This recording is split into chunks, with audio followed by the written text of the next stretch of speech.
Mayor, that lilac cutting you gave me smelt amazing in my office. I'll bet. So thank you very much for that. Yeah, I wish I could have some in that office up there and be there to enjoy them too. Yeah, they're very aromatic. Yeah. My wife is doing a lot of outdoor planting, growing stuff. I'm not too helpful, or haven't been too helpful, but made me think that maybe we should try to plant one of those. Well, in time, they're just about as spring-like plant as there is on the face of the globe. Right. Just yells, spring. They're not messy, you know. They have leaves which fall. Bugs don't get in them. You have to watch for suckers coming up, depending on how big of a group you want to have of them. Yeah. But they stay pretty close to the main clump, so it's not a big deal. Yeah, we got quite a few good places. We need to do a big yard project in the next couple of years. That's what we started last spring, and it turned into a deck and siding project. So anyway.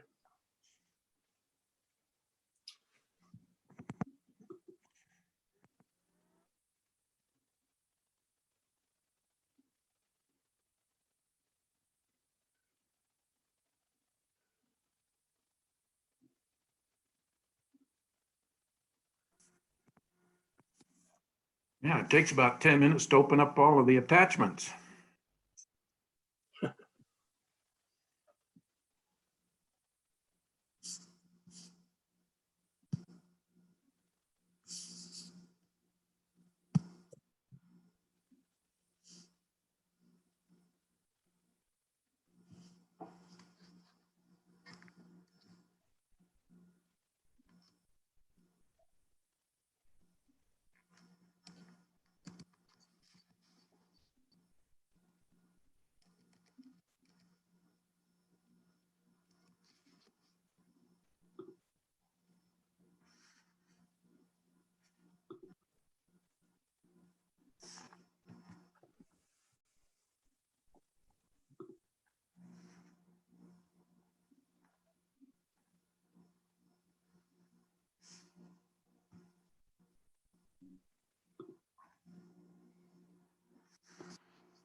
Looks like, let's see, city council.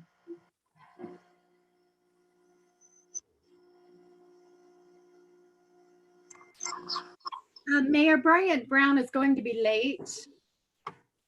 Okay, He messaged and said he was going to be late. all right. We'll flip over to the agenda.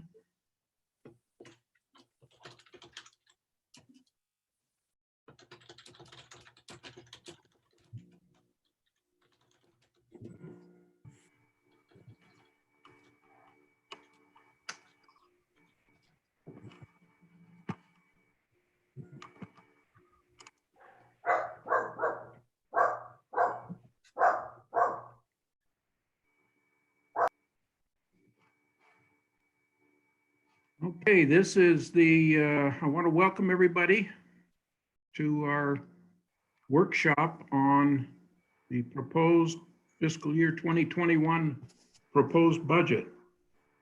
And Kyle, I guess this is that's your cue to come on in.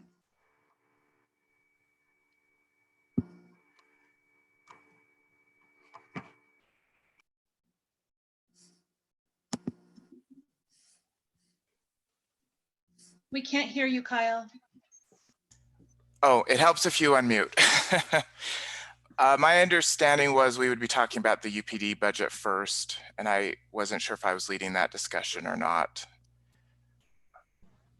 We can certainly do that. Kane, is that your cue? Yeah, I can take it, Mayor. Let me, need to bring up a couple of documents. Okay, no problem.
Everybody see my screen?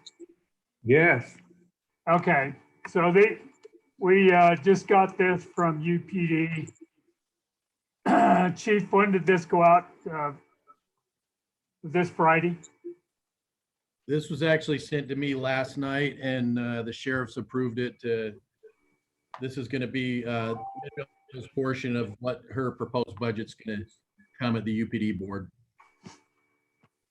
So what's on the screen is our portion of the budget. As you can see, our number has come down to just over $9 million. $9 million. So it's down from what it was, a reduction of another 30 some odd thousand dollars from last week. So the overall proposed increase for Midvale is a 4.66% increase to our budget over last year's number. And that looks like that all came from a revision in shared services cost. Chief, do you know any details on that? I know that part of that is in the formula before the cost or benefit load for overtime. They used to do a 20% and the reality was it was 10% above. So adjustment to that formula was a portion of it. I know it does include the new proposed VEC contract or budget as Midvale, and as overall, I don't know if the council's had a chance to see that, but with VEC, the UPD portion of VEC is a reduction of 5%. We are the biggest partner in VEC. All the other partners, however, across the board got a 12% increase from VEC on their VEC billing. So, and what that is it's probably, actually Kane probably knows a lot more of the background behind that, so I'll let him comment on it, but it's basically straightening out some accounting that was probably less than optimal back in the day. And this might be, an adjustment, and it might actually adjust more in the future. Yeah, I think Chief, they looked at last year's call volumes. And I think the first year they estimated calls for UPD and their cost. So they adjusted that number down. So you're right, it's a 5% reduction to UPD, which is pretty sizable. And then the other entities got a 12% increase in their costs. So what that said was last year, UPD paid probably more than they should have in the total cost of running back. So that number was adjusted. Any questions or comments on the budget that the chief or I can answer?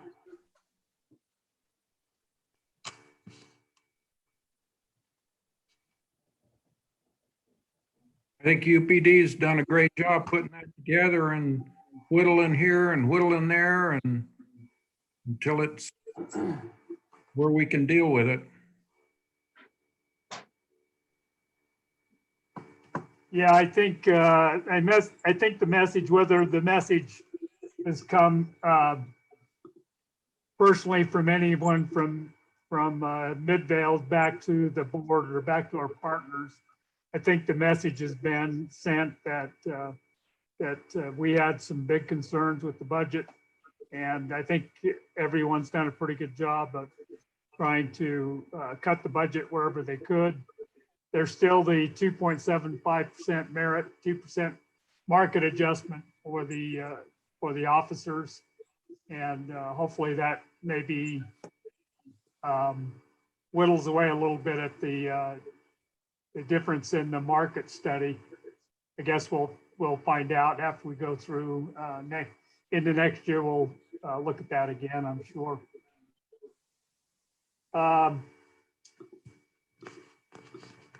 So we were given direction as a staff last week to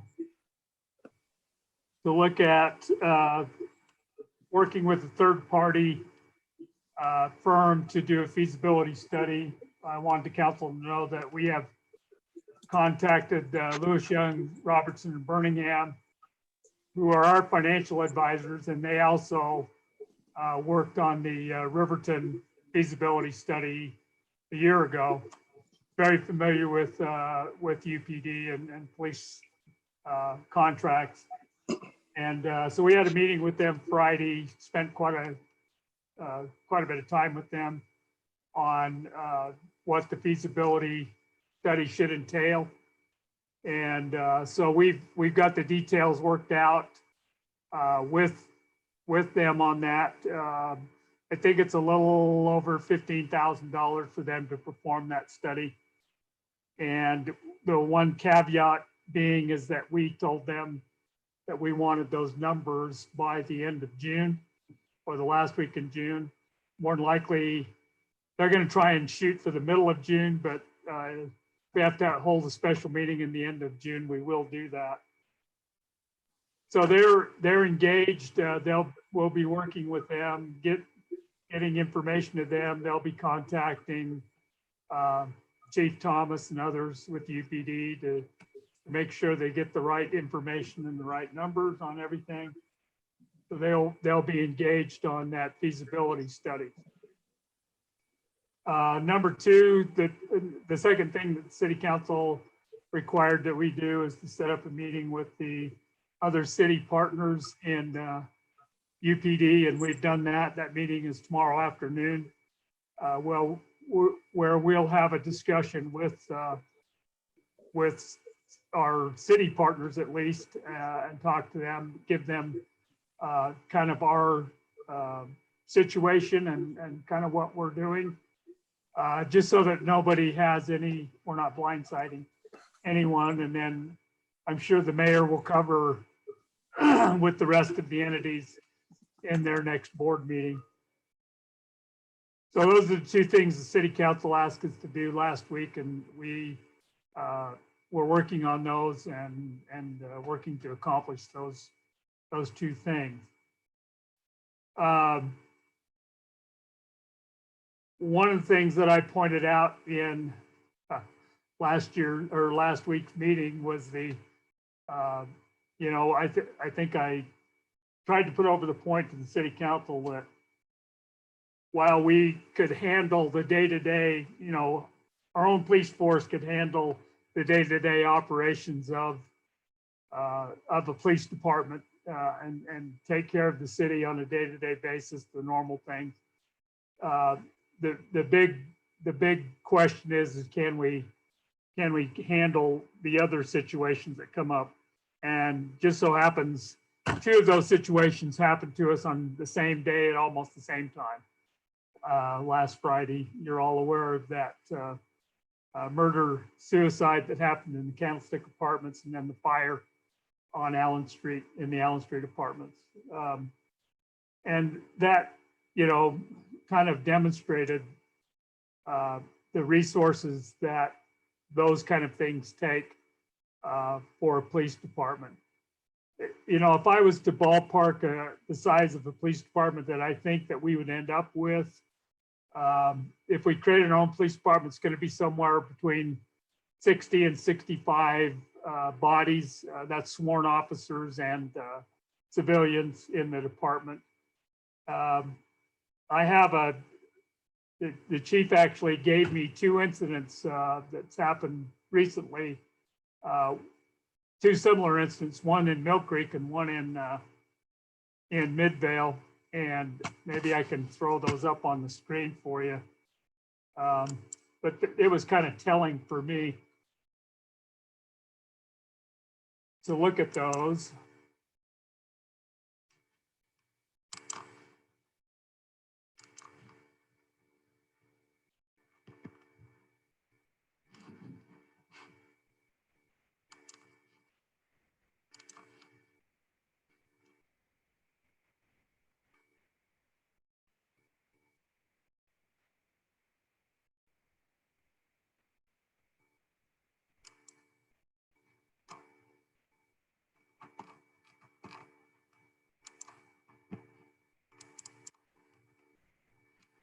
This one is can you see that screen? My screen? We can't. Not yet. Okay, let me try it again.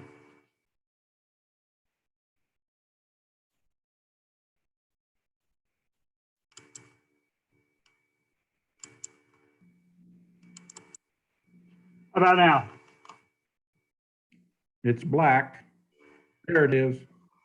Okay, this is the incident that happened in Mill Creek on the 3rd of February, 2020. Chief, you want to go through the resources on this one? Sure. And this, if I think Kyle was in this training, and might be familiar with it too, or had seen this model before, but this was the officer involved shooting, I believe. You can see kind of starting clockwise at the top where it's green, the initial assets that went towards the shooting. You had the Holiday chief, the Holiday lieutenant, 5 officers from Holiday, a Taylorsville. There was a backfill or a constant man officer, plus 1 Kearns officer. So those are assets on scene. Once the shooting actually happened, you also called in your labor attorney, your peer support, your crisis counselors, and your UPD labor reps. Along with that, on officer involved shootings or critical incidents, you'll often get, we had the sheriff up there, Chief Mazarin was incident commander, and we also had a watch commander. Then our community relations sent out 2 PIOs, just because the depth of the, you know, especially on officer involved shooting, there's a lot of media involvement and follow-up stories. And then Harry Saval, our UPD counsel. And I just lost the screen. Oh, I'm sorry. I was going to put up the other one for you. I'll talk quick. I'll talk a little quicker. Everyone can obviously see how those work, but what these models represent is on a critical incident, and we've kind of started using them, is just the enormity of a lot of the resources that are there or in support functions that you really don't think about or realize happen, perhaps even behind the scenes. Yeah, it looks like we're back up. So this is our incident last Friday. I picked the perfect day to take the day off and drive up to Bear Lake. And right as I arrived, I got the call from Lieutenant Malone, who is my executive officer and a very competent man. But to summarize it and be unpolitically correct, he told me we had a heck of a shit show going on, and that's the message I got. When I knew SWAT was called, I knew we were in good hands. But in totality, we had over 71 personnel involved directly in between that as well as the fire that happened almost simultaneously while we were dealing with shots fired at the Candlestick Apartments. So up there at the very top in the green, you had 16 initial officers dealing with that. Out on the outer perimeter, you can see we had obviously the SWAT truck. We had the negotiating team show up. We did, with the watch commander, I know Chief Mazrin showed up on it. Once it got stabilized, which was not very quickly, if you know the circumstances or the resources and how that all played out, eventually this suspect, he had shot and killed the gal earlier. We're thinking even in the middle of the night, but once we stabilized, made sure the apartment was clear, and both the victim as well as the suspect were down inside, our entire violent crime unit responded. You can see that's 10 more resources that were there. At the bottom, you can see in the orange section, a total of 30, it looks like 33 people, including, Canyon officers, the SWAT chief, 20 SWAT officers, and 5 of our negotiators. Along with that, as you go around to the other side, you'll see our professional standards, all the additional resources back this up, our dispatch, records, property evidence, fleet. Those are some of the regional or pooled services that are a shared resource. Initially, we did have 2 Sandy police officers, which are adjacent agency, respond and hold the roadway for us, but that's when later our UPD officers came in to backfill. And then at the very top, kind of in that aqua color, we just happened to get a 2-alarm fire not far from there, as you're aware. And without even asking for the resources, our Kearns chief rolled out here, ran incident command on that. There were 2 Kearns officers and 2 Taylorsville officers. While I was off scene, I was getting calls from our other chiefs offering additional resources. So with all these handling 2 extreme or critical situations pretty much at the same time, we had no call volume or backfill. Our calls for service, even just our general calls, were getting covered by units from Holiday, from Mill Creek, Kearns, Magna, and none of their services were lacking either. So that's kind of the UPD model of when things go bad or go really bad, you don't have to ask. We show up, we take care of the business, we stabilize it, and then we follow through. Just as I know I've seen them on there somewhere, but our victim advocates, I got a chance to talk to Carmen just last night as I was leaving the office. And the follow-up work with not only the victim's family, but the suspect's family that our victim advocates are doing are incredible. So kind of story behind the victim is her father's a fire chief up in Juneau. She's a single mom who happened to have sent her 5-year-old up to Juneau to live with grandparents due to the COVID. So luckily the child wasn't with her at the time. And, mom and dad obviously are devastated, but our victim advocates, even from far away, are doing incredible service to the family. Like I said, including the suspect family, because this whole thing was tragic and shocking, of course. So any questions on any of this or comments on the amount of resources? I know Heidi, if you got a chance, as well as I think Matt and the mayor got to do a walkthrough somewhat of the scene afterwards. I'd love to hear your perspective from this. Go ahead, Heidi. I will say I was amazed with all of the different moving parts to make sure that every aspect of this was handled. I had no idea how much went into anything like this. So I thought the response was amazing.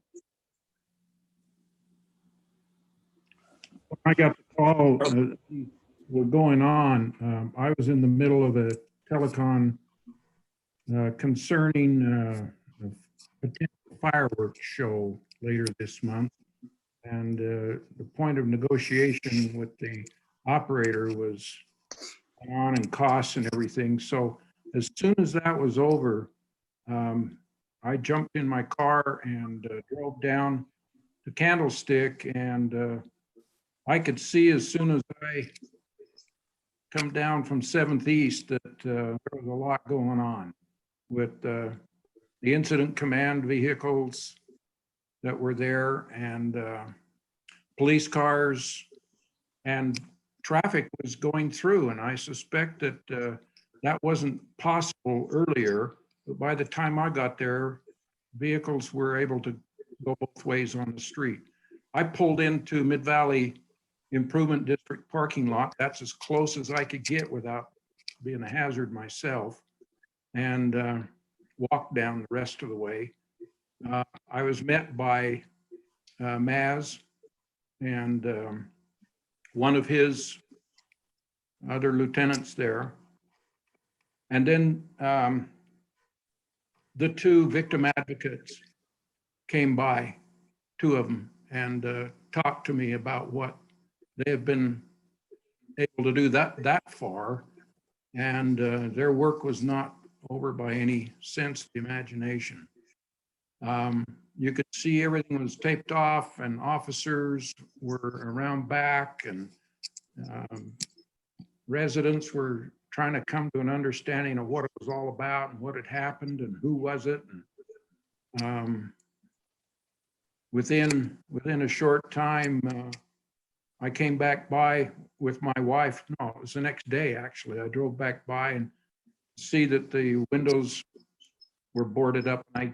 I couldn't tell if the door was boarded up or not, but the place had been stabilized, and I suppose the investigation was just about over, if not over in fact, at that point. And from the fire, I drove down to Allen Street, came in from the north, because I knew the apartments were pretty close to 80th South, and I probably wouldn't get very far that way. I was able to get by the first officer because he knew who I was. The second officer probably was from one of the other precincts. He didn't know me. And I said, I'm the mayor, and I just want to park right here and walk. And he let me do that. And I walked down and talked to two of the battalion chiefs that had responded to the fire, and took a look at the awful condition of that set of 6 apartments. The stairwell was just nothing but cremated wood. But then on the way back out, I talked to a couple of citizens, and I suggested that they ought to be pretty glad they have a real good fire department and a real good police department. I'm sure I should have asked them in Spanish, but they nodded their heads, so I assumed they were okay with that. They're taking control again, stopping traffic from coming in through Allen Street from the north, and probably they were down at 80th South, stopping any traffic from the south. But it was all under control. There was not any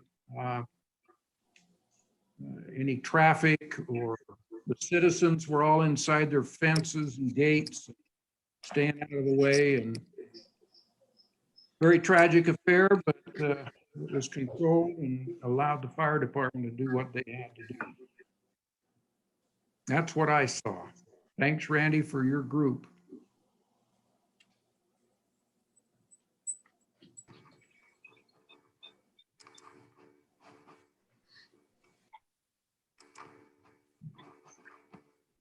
Okay, so that's what we had on UPD. Is there anything else the city council wants? Any more information that you want from us? We'll keep you informed on the feasibility study. We'll keep you informed on the meeting tomorrow. If one or two of you want to attend that meeting tomorrow, we can arrange that. It's going to be a teleconference call. I don't think we can have more than 2 of you, but a couple of you want to be in on that meeting with the cities. more than welcome to be there. Kane, is it going to be recorded? We can listen to it later. Hi, by the way, I just snuck in. We hadn't planned on that, but I guess we could. Okay. If it's, is it going to be a Zoom just like this? Yeah. Okay. It'll be on. If it's It'll easy be on enough to do and Teams. everyone's okay. Oh, okay. The Microsoft Teams. Yeah. If it's not a hassle to do, then I'll send you. Go ahead, Matt. I'll send you an invite, and then if there's another council member that wants to be in, I'll send you an invite to the meeting. okay. What time is it at? 4 o'clock tomorrow. Okay, can you send me an invite too, Matt, please? Absolutely. Thank you. 4 a.m. We'll get up early.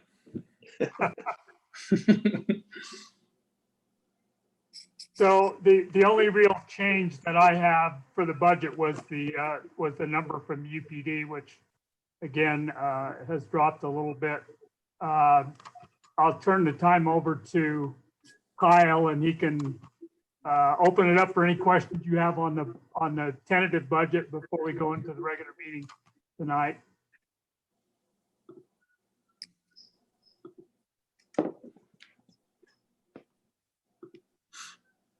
I have trouble with the mute button tonight, apparently. I do have a presentation scheduled for during the tentative budget adoption, so I was going to save that. However, if I've got some time, I would like to go over the budget book I sent out and just give you an idea of how it's laid out and then what information is in it.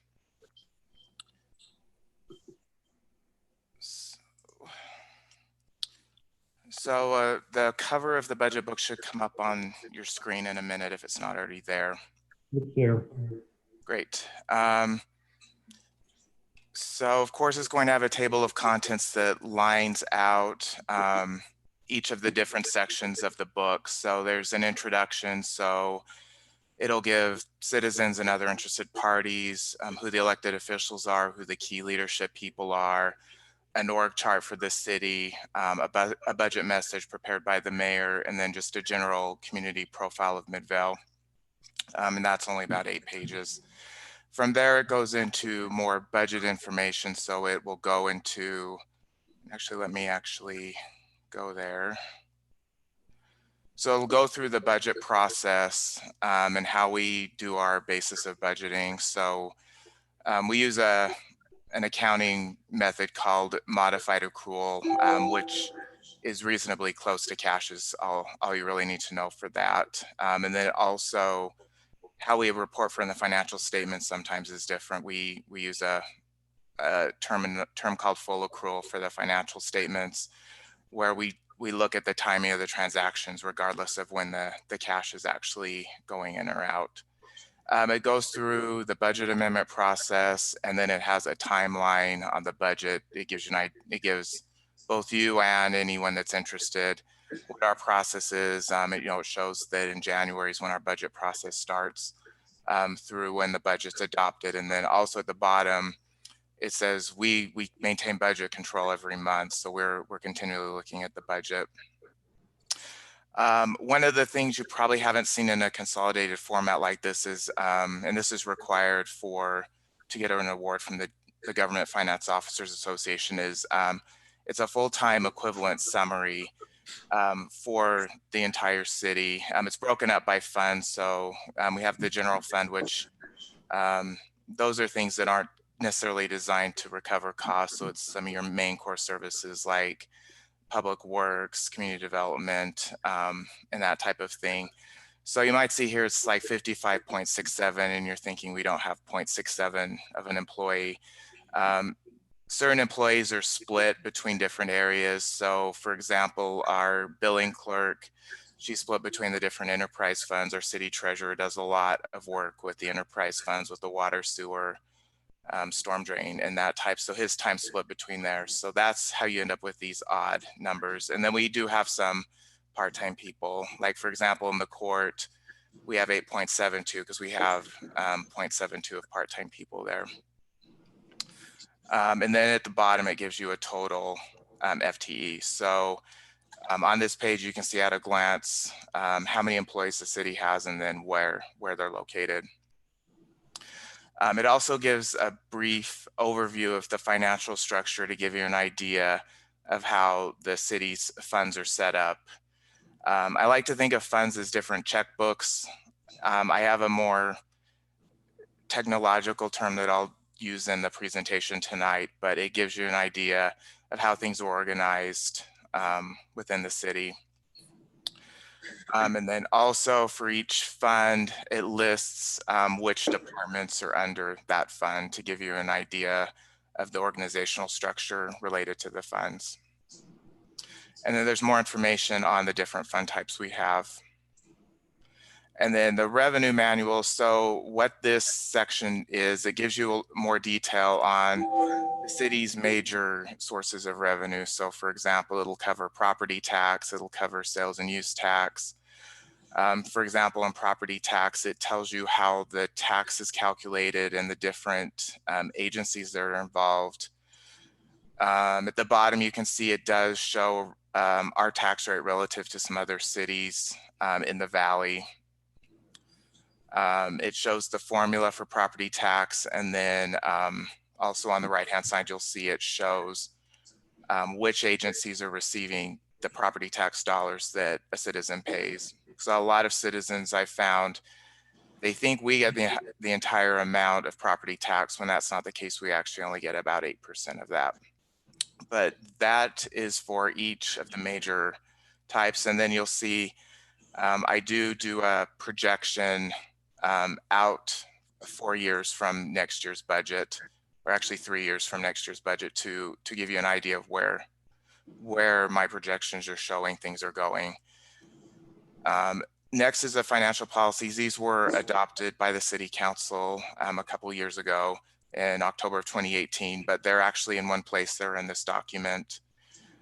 These will most likely come up for revision next year, but the current form is right here. So you have those all in one place in the budget book.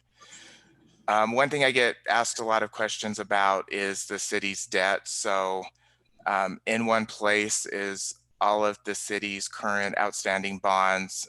This top calculation shows what our legal debt margin is with the state. So we have plenty of debt service coverage there. But all of that's in one place in this document.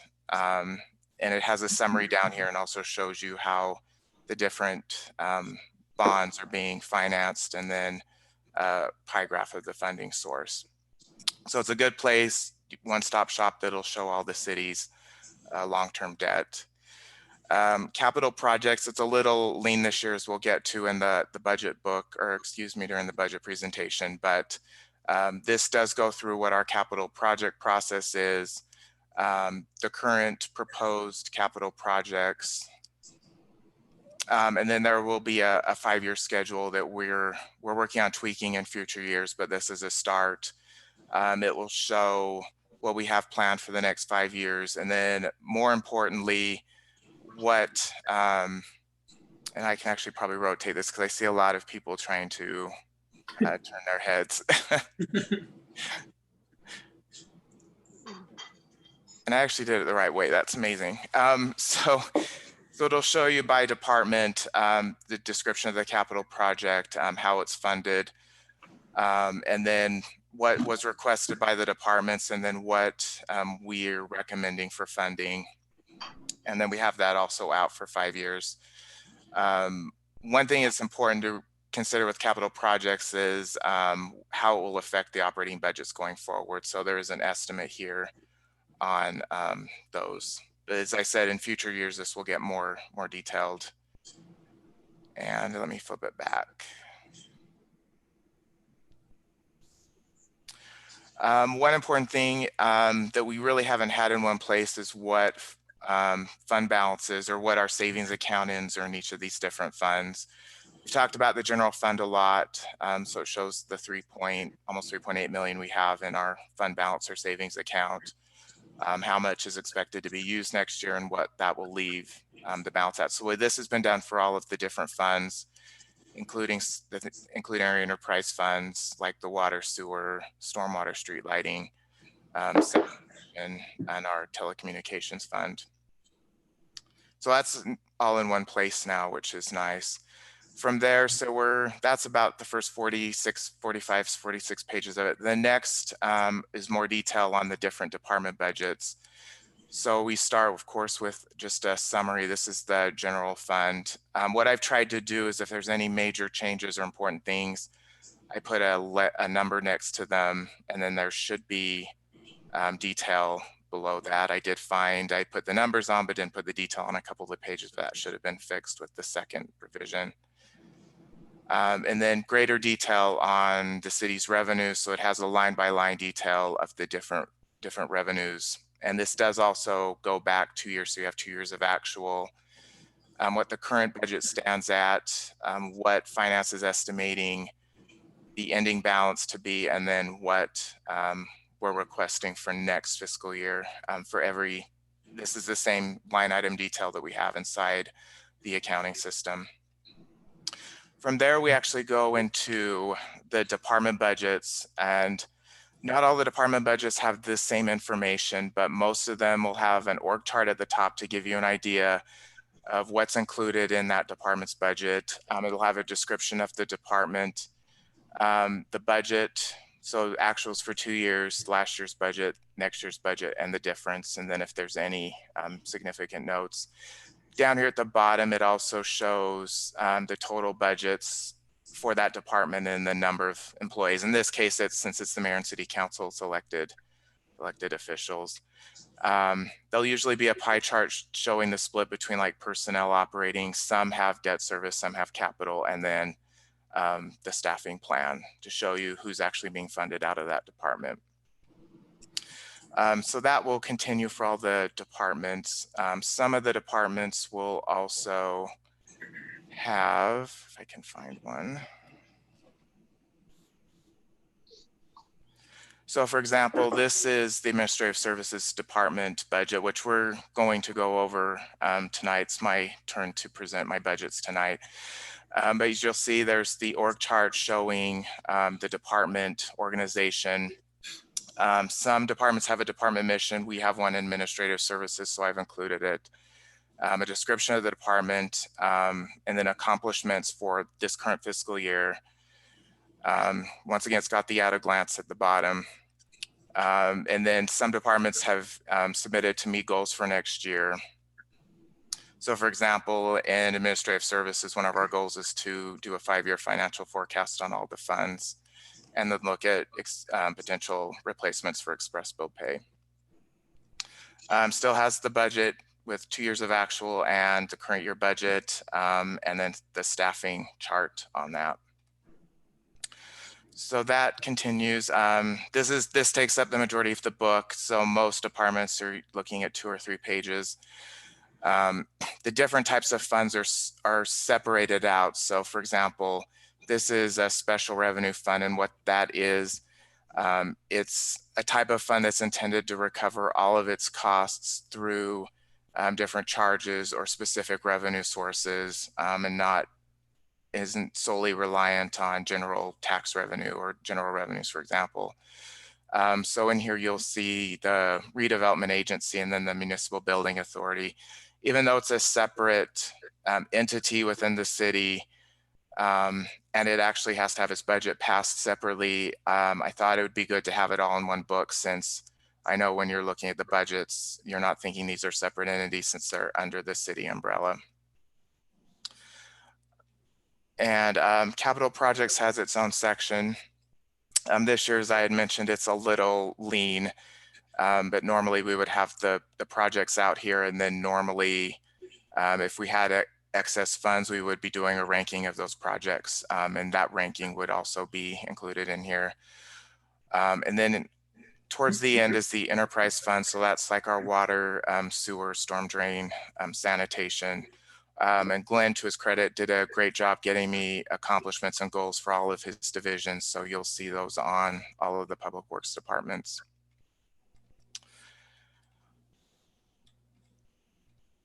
And then our internal service funds. So just as a reminder, these are funds that only service departments within the city, and they're basically their source of revenue is charges to the other departments. So we have our information technology department that charges other departments for computer replacements, and then also IT infrastructure.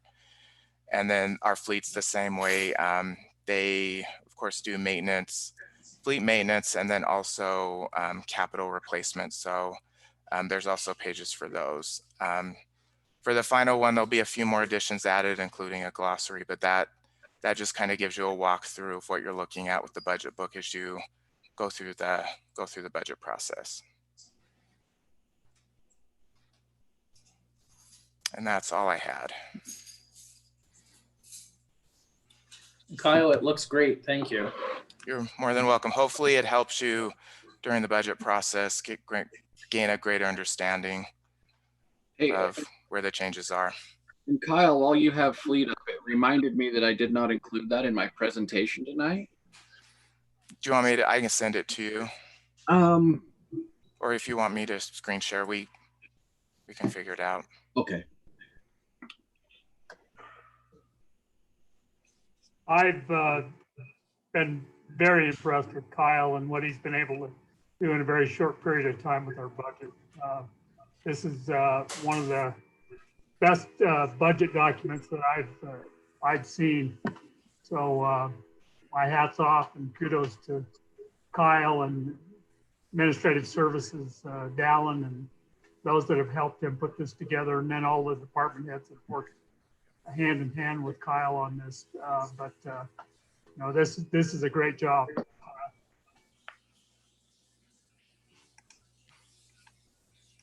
Great, thank you.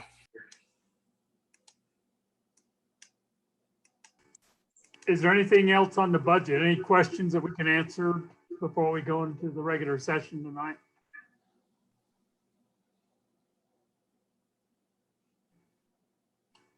And then just as a reminder, during the discussion portion of the council meeting, Administrative Services will be going more in depth with their budgets, and then also Public Works will be too.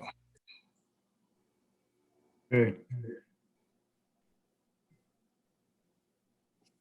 We've got about 15 minutes. Is there anything that we can do to speed the meeting up? Would you like to hear some staff reports, or do you want to wait till the regular meeting? If there are any staff reports that, don't deal with any huge major controversial issues, then we could probably get them out of the way here. Kane, I could also address the proclamation. Sure. Do you want to do that? Yeah, is that okay? Yeah. We modified the emergency proclamation to be consistent with the governor's Utah Leads Together 2.0 plan, and where he reduced the Utah's risk level from high risk to moderate risk. And so we just amended some of the sections in there to reference that. I just wanted the council to know that that's something that the mayor did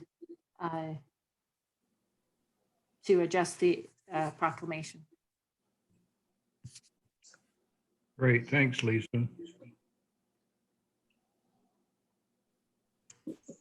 Matt, do you want to cover reopening of City Hall? Yeah. So as most of you know, on yesterday, we did reopen to the public. We have not widely broadcast that, as we're just trying to make sure that we have everything sort of in order so that we can be prepared for the different situations that may arise. I want to thank a lot of people, but particularly Laura did a fantastic job in getting us masks, and she drove to Ogden to get hand sanitizer for us, and has done a lot of things in order to get make it so that we can be safe in what we're doing here. So I really appreciate the work that she's done.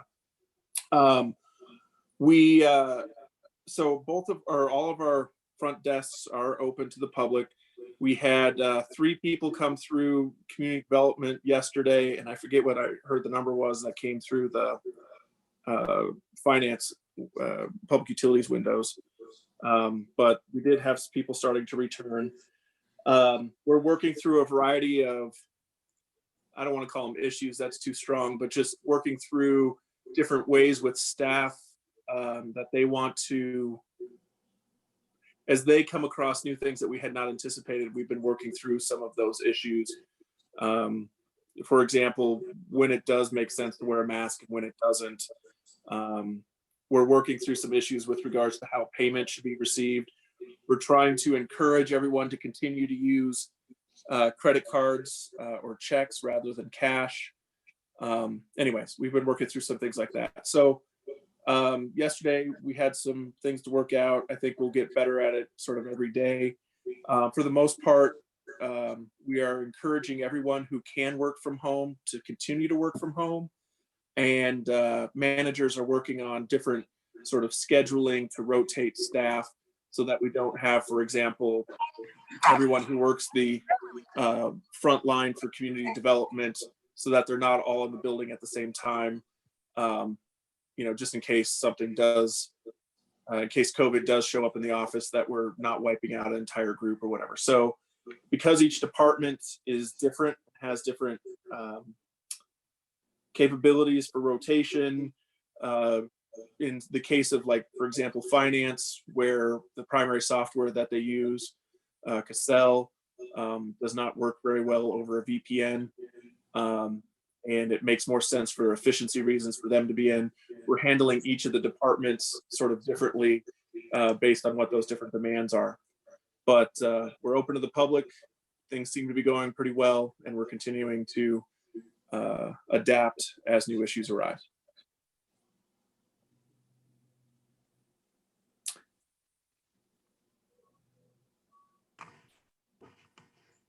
Any questions on how we're handling the COVID-19? Do we have any policies in place for employees who either are symptomatic or test positive for COVID-19? Like, I know some places have like an automatic 2 weeks that you get without having to use any of your PTO or sick time. Are we doing that? Yes, we have 14 days that they would get off. And that's for a quarantine or a actual COVID virus. And what about taking care of a And of family course, member? It comes under both. So if Okay. you've got someone in your household that's got it, obviously we would like the employee to stay home and not spread the virus. And then, of course, we're being extra cautious that if anyone has any is sick at all, that we're making sure that we either send them home or encourage them not to show up. Let their manager know, but not come into work if they have any symptoms at all. And again, Laura's done a good job. She got us some thermometers so that in case anyone's at work and is questioning whether they have a temperature, we could get that taken care of. And so, yeah, we're definitely paying attention to if people are symptomatic, making sure that we send them home as soon as possible, and then provided, as Kane mentioned, those resources in case they need to be quarantined for 14 days. And how are just general office staff meetings going to be handled? I know we are doing these remotely. Are you going to be utilizing that Microsoft program, or are you still going to be having, Most of our meetings are over Teams. Okay. We had a senior staff meeting this morning that was over Teams. Most everybody's used to meeting that way, so we're doing that as much as possible. Good. The other thing we're doing is little things like telling people, take your computer home with you, just in case you come down with it. You don't have to come back. Yeah. So take your computer home every night and bring it back if you're coming back to work. If not, keep it with you. And then not only are we doing the internal, but we're also setting up our external, regular external meetings, DRCs or other sort of set meetings, so that those will occur via Teams or one of the other programs. And if anyone has to come in and talk from the public, we're going to be holding those meetings in the Dahl conference room in an effort to try to limit the amount of area that the public accesses within the building. And if that fails, you're gonna hold them in plastic bubbles, right? That's right. Okay, good. Plastic bubbles inside cones of silence. Perfect. No, it sounds like you guys have a really good plan in place. That makes me happy to hear, and I'm sure the city employees are happy as well. We've encouraged the city employees, if there's any worries on their part at all, to get with their immediate supervisor, department directors. And we've instructed department directors to do whatever they can to make people feel safe, whether it's changing counter, people that deal with the public, or working from home, or whatever we can do to make people feel comfortable about working. Good. I can give, the only other thing that I had to report was we did have a good meeting with the Arts Council last week with Wade Walker and Stephanie Johnson. And they talked to us about doing some building projects to the Midvale Performing Arts Center. They would like to do some lighting and electrical upgrades in the building, which they have funding set aside to do some of this stuff. So we just encourage them to work with Public Works, with Glenn and Levi, coordinate those efforts and make sure they get building permits. But they're a 501c3, so they can do their own bidding and contracting, and we'll coordinate that work with them. They're also talking about doing some decorative lights on the outside of the building.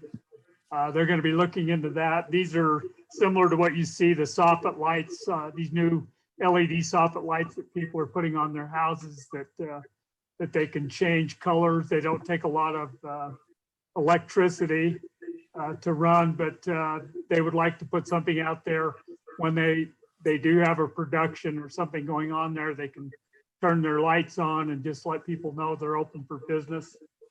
Talked about they would like to get some plans put together for a kiosk sign, redoing the landscaping out front. I know that Glenn's gonna have our landscape contractor go through that and clean that up, but we're talking about a whole new redo of that landscaping out there to make that show better, and then to possibly put a kiosk sign out there. And then the other thing we talked to them about is their events that they've got planned. This year, they've already chosen their Hall of Honors inductee, which is Mayor Joanne Sagini, which is quite an honor for them and her, I believe. And so we're trying to coordinate those, even though the possibility we may not have harvest days, we're still trying to figure out how to do that Hall of Honors ceremony, and looking at possibly moving that over to the park, doing it out in the open in front of the stage, doing a small concert or something like that to commemorate that. And then, just some other things that we're trying to work on together. They're still up in limbo with their summer concert series in the park. Not sure how much they're going to be able to do, but I think they still want to reserve some towards the end of the summer. If there's some time to put that on, they would like to do that. But we had a good meeting with them last week, and I think they're excited about getting some things done over there. And I think that's all I have in my report tonight. Keen, What else do we cover? Yeah, Are we had, you- Sorry. excuse me, we had that email, Dustin, that was sent to you on the Bingham Junction parking. Oh, yeah. I've asked Chief Thomas and Glenn to be prepared to speak to that. They've both been working on that one. Okay. And that was just extending the red zones at the intersections, right? Yeah, I think, I'll let Chief Thomas talk. You got about 4 minutes, or do we want to wait till your report, Chief? Oh, we can knock that out. I kind of have a lot to chat about, but it's just, if we get this out of the way. I went out and looked as soon as I got that report. I did notice the red zones are within the state law or the jurisdictional minimum, the 30-foot rule. There are a couple that are just west of the intersection that are near driveways that are not marked. And then the red zones that are marked, the red paint, I mean, it could use a refresh. I don't know that that's going to be a significant difference in parking, but then another part of that was just the speed through that area. And we've done speed enforcement there before. I sent it to our motor officers, and I've actually got a report that kind of samples both directions of travel during there, and there was nothing real significant. Vehicles do come through there. I do think that our speed control signs have made a vast difference down in there. And I don't know if it, rather than just read these stats to you, I think we can just, Kane could probably just send this out to you if you'd prefer. And Chief, I've got some data that we got back from the speed feedback signs that I planned on going over later. So. Yeah, I think between those two sets of data, we can look at that. Just a quick blush look from my point of view, Chief. I don't think we've got a speed problem on that road. And the data will back that up, Kane, but I'll show that later. Okay. Well, there's enough red lights now on the road that it's pretty impossible to gain any speed. Agreed. Okay, we'll take a 2-minute break, I guess, Mayor, and it's all yours. All right, we're looking forward to it.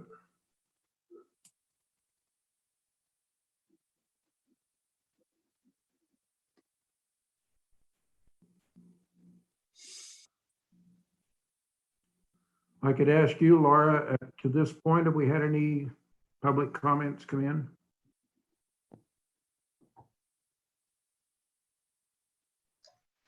I was just looking at that, Mayor, and at this point, I don't see any public comments that have come in. I'm double checking on Facebook, and no, we don't have any public comments.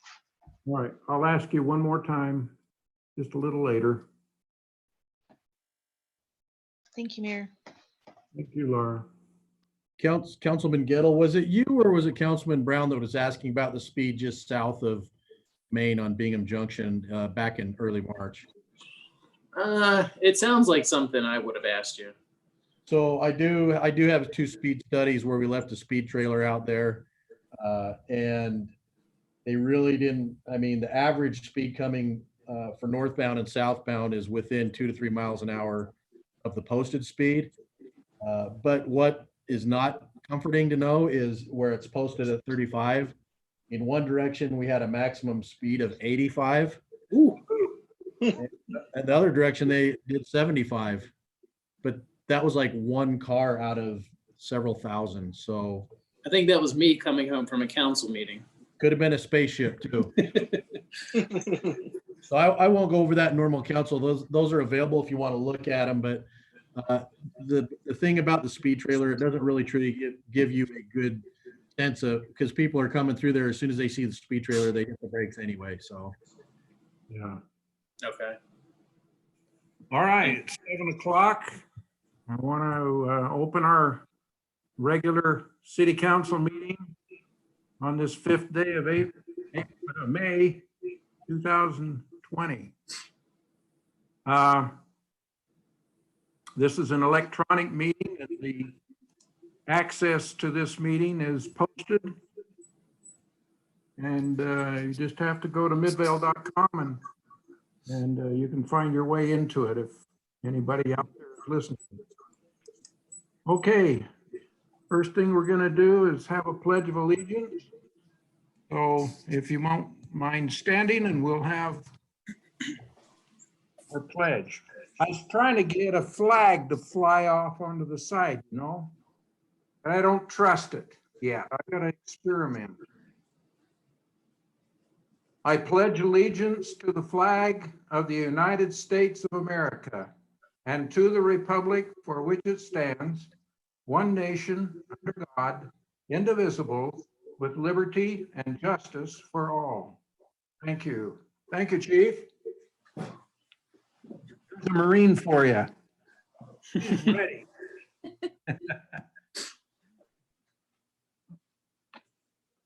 Rory, would you call the roll, please? Yes, Councilmember Robinson, Yep. Gettle, Here. Perry. Perry here. Here. Glover Here. and his Bryant Brown. Not on yet.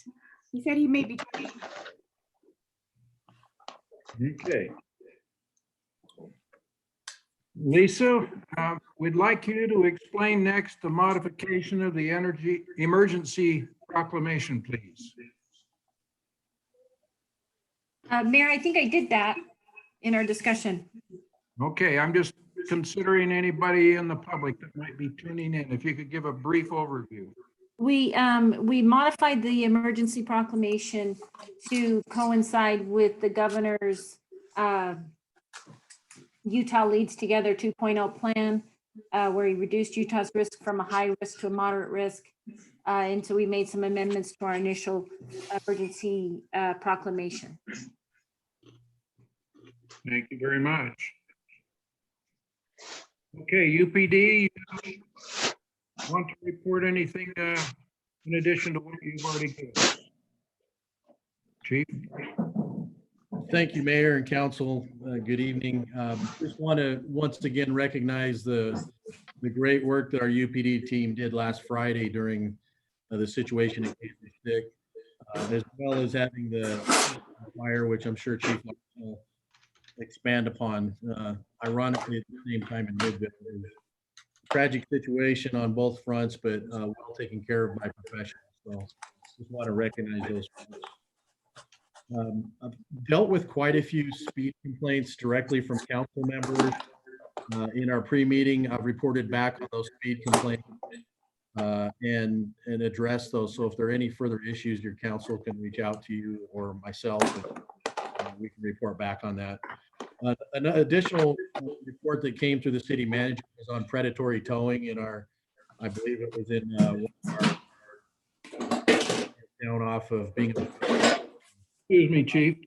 Dustin, would you mind putting yours on mute while you're rearranging your desk? I'm good to go. Thank you.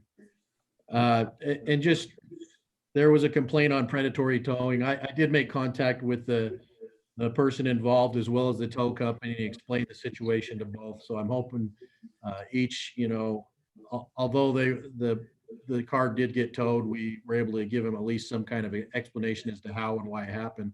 That was due to a parking or a registration tag being scraped off the license plate. And ironically, we do see that quite often, especially recently with the DMV lines you've seen. I've been down to the DMV and it is crazy, especially where they're only doing the drive-through. I know that they're doing some additional modifications now that we're in stage orange of the county, but we're seeing more and more of that.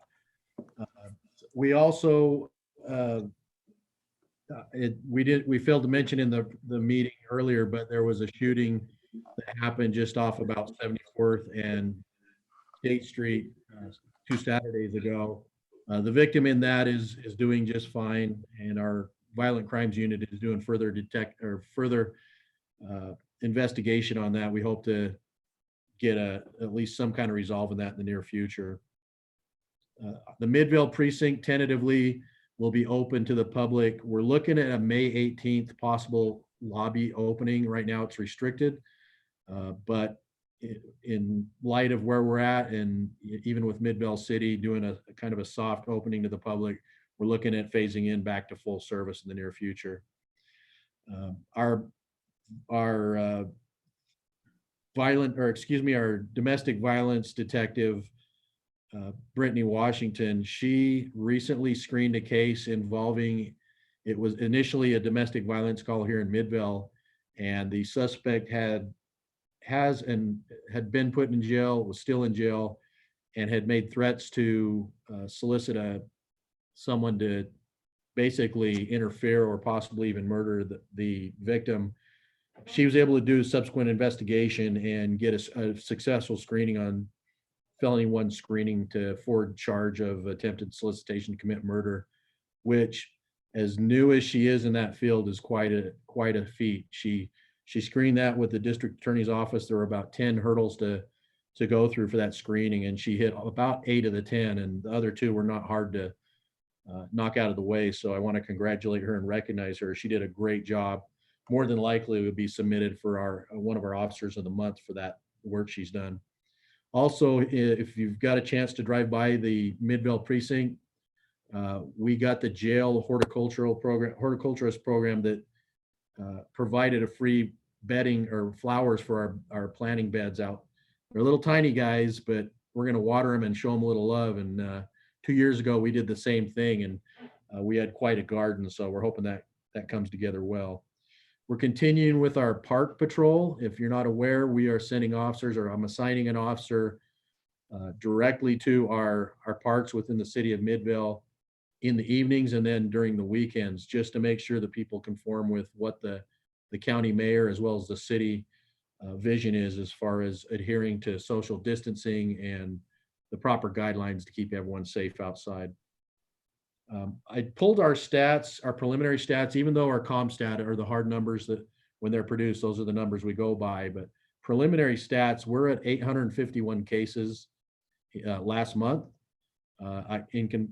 Compared to the month prior to that was 858. So it seems real slow, and it is slow during the daytime, but at night it's really stepped up, and we've seen a lot of probably associated with being cooped up together, domestic violence and ungovernable juveniles, some alcohol related offenses. So it kind of surprised me when you pull those stats, because initially they were fairly low.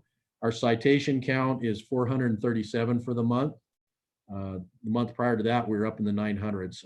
That is a part of our social distancing and not being quite as proactive in our enforcement and trying to keep our police officers safe and a little bit distant from the public. However, with the phase orange, we're going to start ramping that back up. We're also seeing less traffic on the road, but with the less traffic, we are seeing occasionally increased speeds along with the pedestrian traffic. So we'll be out there hitting it a little bit harder here in the near future. At this point, I don't have anything more to report. Does council or mayor have any questions for me? What about that trailer that I texted to you? That's gone now. I guess somebody picked it up, or you did. I might have had something to do with that, Mayor. Thank you. And I might have had something to do with Councilman Gettle had a trailer today that was interesting to him. So it's got a pink warning tag on it now. So we have seen parking. I mean, with everyone home, we've seen some issues, even to include the tractor trailers and trucks, where generally they may be on the road and they're trying to park and stay safe. So we're trying to be somewhat empathetic to folks, but at the same time, by the ordinances we have here within the city. Thank you, Chief. Thank you. Chief Brad Larson. Thank you, Mayor, council members. Good evening. Good evening. It was a hectic weekend starting Friday for sure. At 1:49 p.m. Friday afternoon, May 1st, our crews responded to a apartment fire at 7927 South Allen Street. Battalion Chief Chief Leah Scardy was the first arriving chief officer on the scene. He took command and made a quick assessment and immediately called for a second alarm. He got things set really fast to help mitigate any further damage to the apartment complex. They had a real challenge with evacuating the residents. I understand one lady jumped from the third floor balcony. They treated two other individuals at the scene.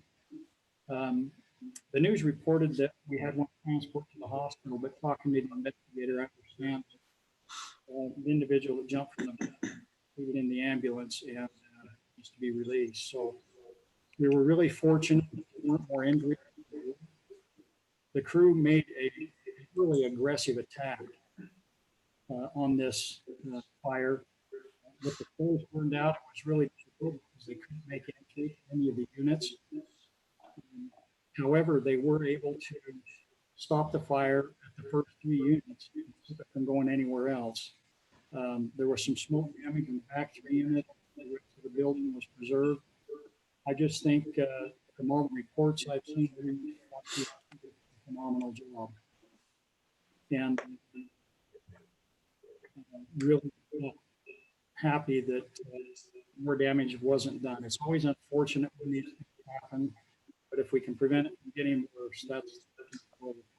And I'm confident we did that. I talked to the investigator, and it looks like the fire started in a multi-plug adapter that was overloaded. That was the point of origin. And so that just goes to share kind of a safety thing with our citizens. Be sure if you're going to use any kind of a multi-plug adapter that has a fuse in it, so that if it's overloaded, circuit off. That happens quite a bit. Counting the first floor, Chief? I believe it was the second unit. Yeah, and those older apartment buildings, 3-story, really 2.5, because the halfway in the ground. Those older type of apartments, the fires seem to spread that way. And the challenge is that they go vertical really quick and get behind it and spread to all the other units. Fire does burn down. A lot of times we'll lose the entire apartment complex in those. I've seen that happen many times. Keep a Scardy really quick. They made a good job on it. A few things just to update. On April 29th, which we switched to a type 3 transitioning to a 7-day planning cycle versus a 2-day cycle. And operational briefing every 7 days. And it's commensurate with the County Emergency Management planning cycle. This also means right sizing our team to meet the current demand presented by the COVID-19 pandemic. We feel the necessary in place right now, and will remain actively engaged with the key components in place. This allows us to release some of the team members on that incident management team back to the regular duty. The team will remain in place as long as COVID-19 remains a concern. As always, if you have any questions, please feel free to contact the UFA budget process. We had a preliminary budget presentation that we're going to be giving to the finance committee Thursday and later to the board this month. We met with chief command staff and ran through our budgets. We have all taken a really hard look at our budgets to find efficiencies where we can. The budget's been streamlined to maintain quality, but reduce support services pre-COVID. Market and CPI adjustments were eliminated after we felt the impact of COVID. We reduced the proposed member fee increase from 4% to 2%. The finance committee meets Thursday, as mentioned, and Chief Peterson will be suggesting a few more options to reduce the member fee down to zero. They feel that that's necessary. So we're presenting some good options. The assistant chief process, I think I mentioned this in our last meeting, but I'll just briefly say that Don Burchett, who was our wildland division chief, was selected for the assistant chief position that's going to be vacated by Jay Cal. I'm really going to miss that guy, but wish him well. He's done a really good job. I really admire him. And, we're going to miss him, but I know that he will do well on whatever he does in his next administration. And I'm confident that Don Burchett will do it. He's going to be my boss. I've heard a lot of good things about him. I haven't had the opportunity to work with him, but I'm really good with him. He's, as I mentioned, currently the training captain, part-time staff, wildland duty officer. He's been appointed in 2007, quite a long time, and he holds a bachelor's degree in sociology from the University of Utah. So maybe he can figure me out and help me do it, right? Recruit camp, quick update, they're in their last 2 weeks of training. We'll be reviewing camp and working live fires. We'll be practicing fire behavior and small graduation ceremony, practicing social distancing, and broadcast live to families will be held on May 14th. All 31 recruits, that's a class, have assigned crews and will report for duty shortly after May 14th. That's all I have to report. I'm happy to answer any questions. Sorry. Chief, I was trying to remember the apartments that had the fire on Friday. There was a pretty significant one there in 2017, correct? I would have to look at the records. Okay, if you don't mind, I know in the summer of 2017, there were 3 apartment fires, and I think that was one of them. Mill Creek behind Maverick on Main, and Chelsea had one. I'm pretty sure that one had a very similar fire. Yeah, I can certainly check into that and get back to you on that. Okay, if you don't mind, I'm curious. I don't mind at all. I'll be happy to. As a matter of fact, in our budget presentation, we were talking about different types of buildings and frequency of fires. And apartment fires are the #1 building fires we have in our UFA service area, except for single family homes. They're always #1 anywhere in the country. But next to that, for apartment fires, we have 10, 12 or so a year. And so we're starting to work with our information outreach, and we'll probably be getting with Laura on some of these to put some information out.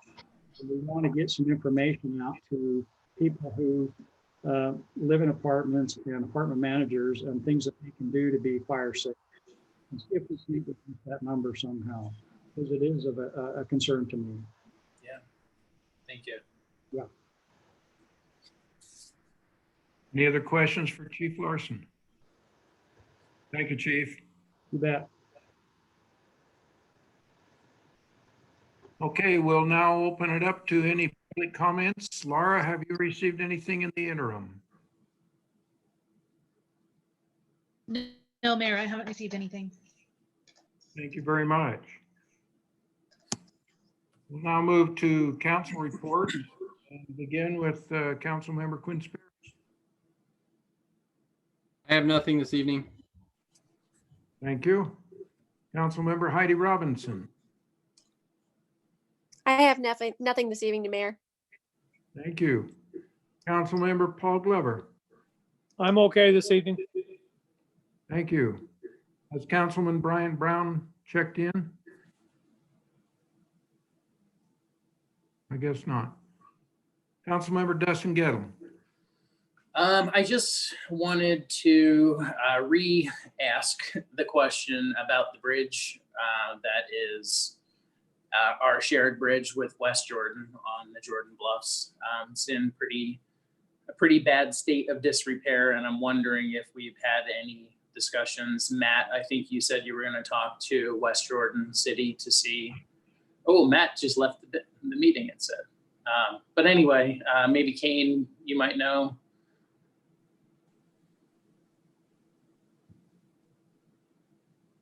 Dustin, I think that we still need to follow up with West Jordan on that, but I'll follow up with Okay. Matt. Now, we share that bridge with them, correct? Yeah, that's correct. And Matt was going to, we talked about it again this morning. Matt's still trying to get a hold of West Jordan. Okay. Maybe that's why he left the meeting. We may have to take matters into our own hands there. We can't get them to respond. I guess we'll have to try and look what we would have to do to secure that bridge. Okay, yeah, because with the increased foot traffic, bike traffic, all the traffic, it's in pretty bad shape.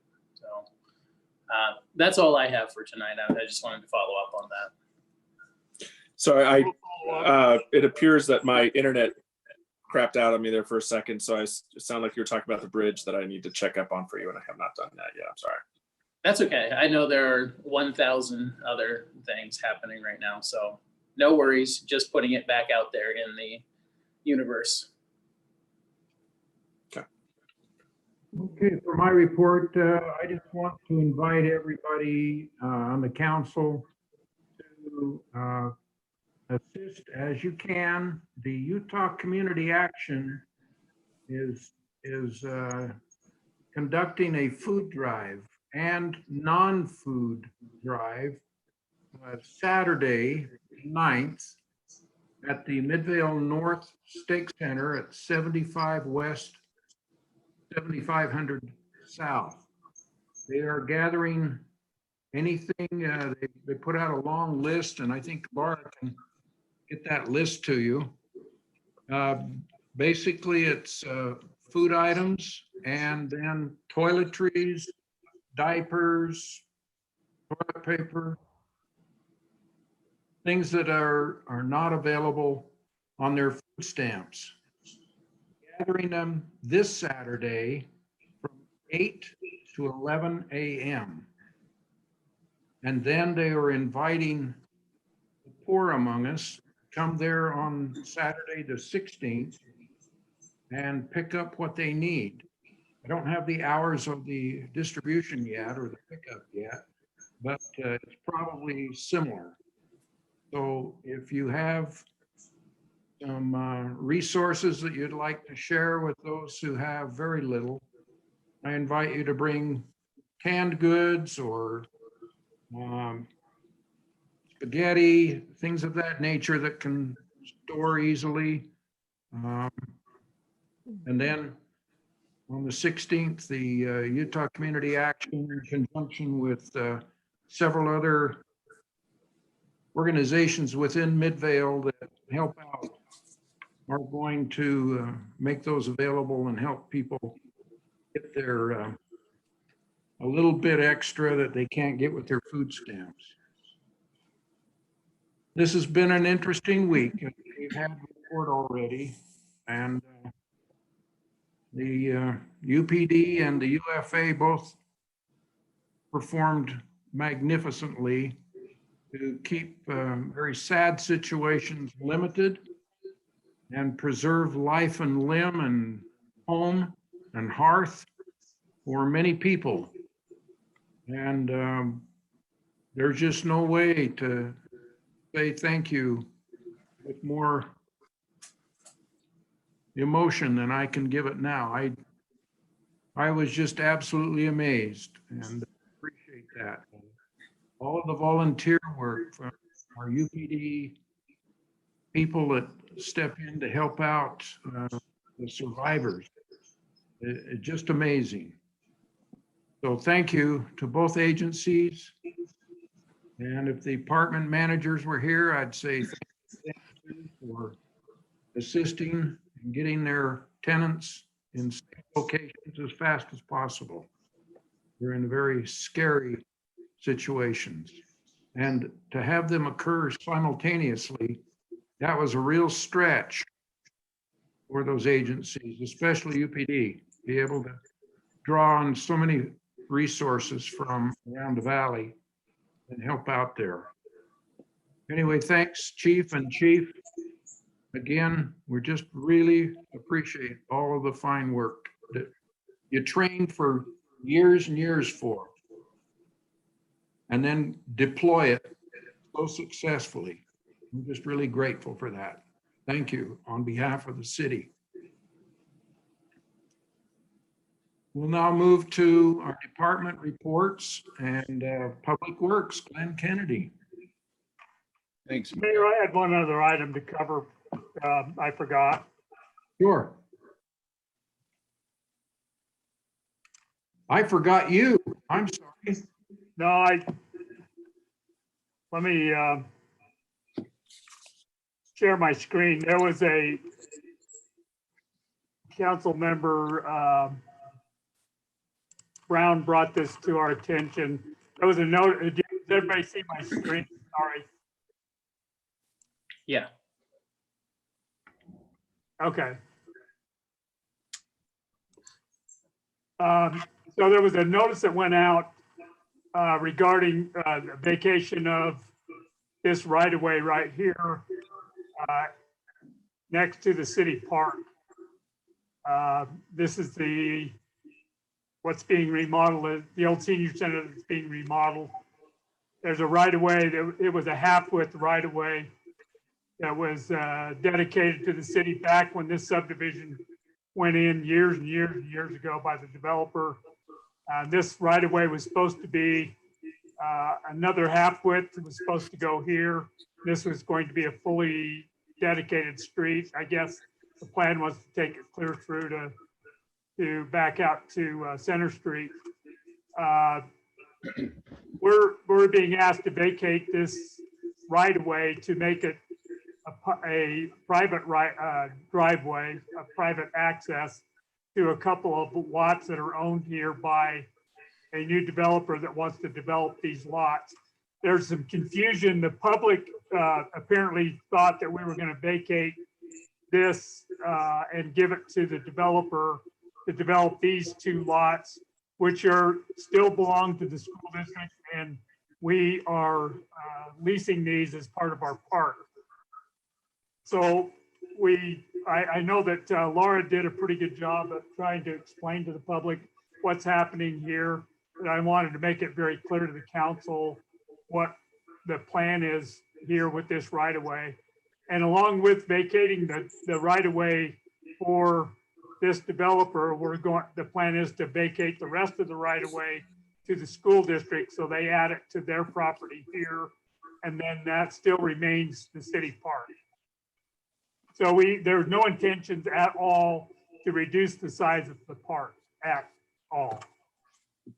So I just wanted to make that clear in case the council got calls on that. And Lisa can chime in and Alex can chime in on this if need be. But I think the notice that went out kind of looks like we're going to dedicate all of this to a developer and we're going to lose part of the green space for the park, and that's not going to happen. And what's the status on revising the contract with the school district to clarify some of these issues around that property? Lisa and I talked about that today, and she's working on that. And we'll get that's a revision to the lease or the agreement that we have with the school district. But we also have a commitment from the school district that they wouldn't ever do anything with that property without giving us first right of refusal on it. So that's the property that we have, their property that we have improved as part of our park.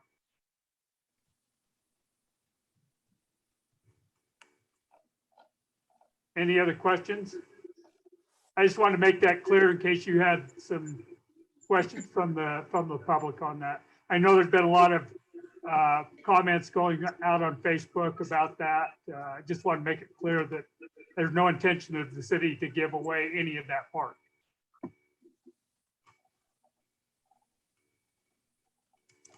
That concludes my report, Mayor. Okay. Thank you, Kane. All right, Glenn, you're up to bat. Okay, thanks, Mayor. Good evening, everybody. Can you see my screen? Yeah. Yes. Perfect.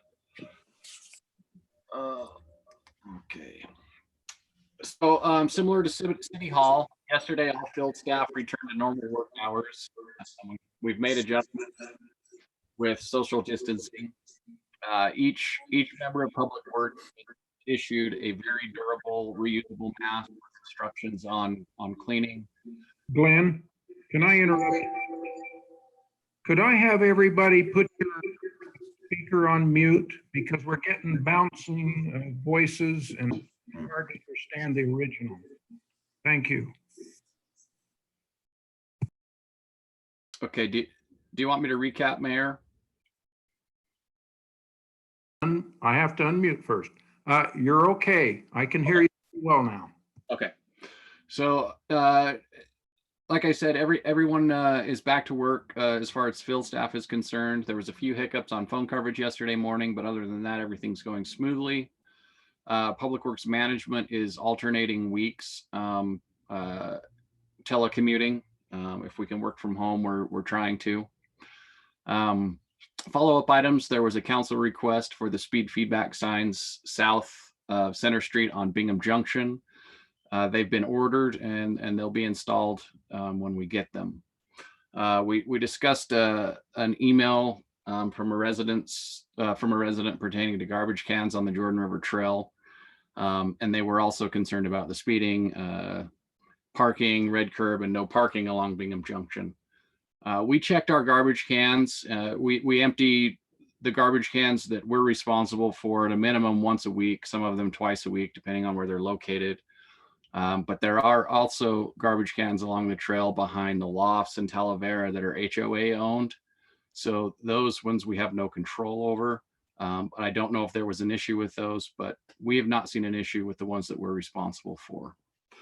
As the chief spoke earlier, the red curb along Bingham Junction does need to be refreshed. That is in the plans. And as far as the speeding goes, this is probably a good opportunity to go over some of the data that we collect. So this is the highest speed summary report from March 28th to April 28th. There was almost 60,000 vehicles accounted for. And can you see my mouse? Anyone? Yes, we can. Okay, perfect. So the 85 percentile on the highest speed report was 43 miles per hour. So these signs, they will, for each vehicle, they will take your top speed and your lower speed. And we can use that data. So this is the highest speed, 85 percentile, 43 miles per hour. When on a typical traffic study, the 85 percentile is generally used to set the speed limit. So on Bingham Junction is 35. The highest 85 percentile is 43. The lowest speed on the is 38 miles per hour. And what that lets you know is when people get flagged, they are slowing down about 5 miles an hour. The next slide, this shows the speed distribution of the 60,000 vehicles. Most of them were in the 33 to 38 mile range. There was a few up here, but less than 1%. And that could be emergency vehicles responding, etc. But I thought that was a good opportunity to show you the data that we get from these signs. And it is useful. Is there any questions on that data?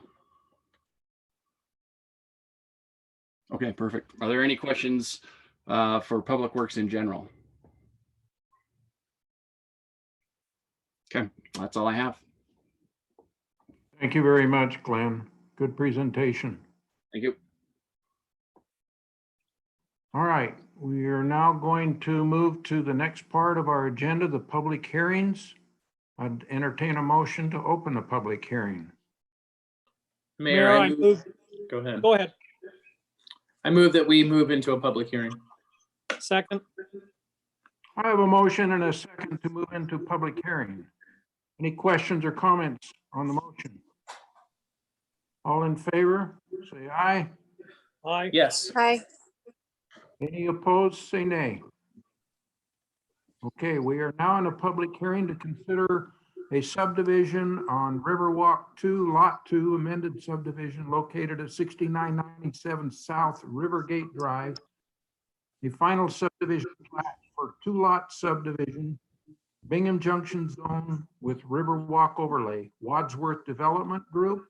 Elizabeth Cole is the applicant. Alex Murphy is going to present it to us. Good evening, everybody. Let me share my screen here for you real quick. All right. So this request and the next couple are essentially the same thing on 3 different parcels. So we've got here a fairly straightforward subdivision request where Wadsworth is looking to divide one of their existing development pads over there in Bingham Junction into 2 pieces so that they can do so they can work out some financing and other concerns on their end. The zoning ordinance doesn't really have any particular concerns with this kind of subdivision. So we've gone through the process with the Planning Commission and with the applicant and the staff reviews to review the proposed plat.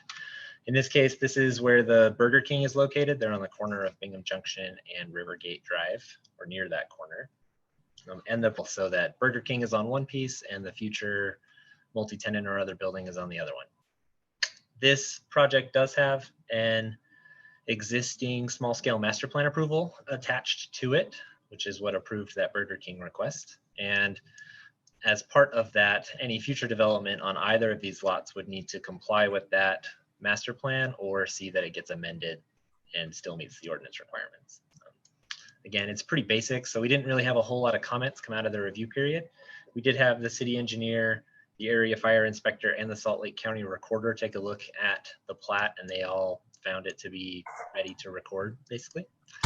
Planning Commission held a hearing back in April and recommended approval with a requirement that a note be added to the plat about that small scale master plan I mentioned. And then also that we got the required utility notices out to the local utility companies. Both of those have been dealt with. So we've got the notices and the notes on the plat. So here we've got that final plat for your approval.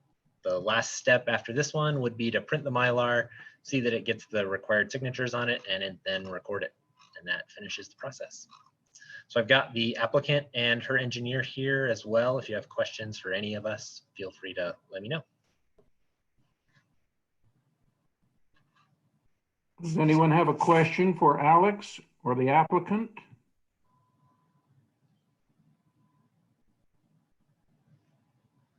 Unless you're on mute, I hear none.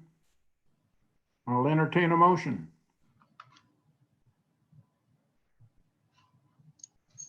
Mayor, I think we need to see if there are any public comments before ending the public hearing. Thanks, Dustin. Thank you. There Roy, there are no public comments. thank you.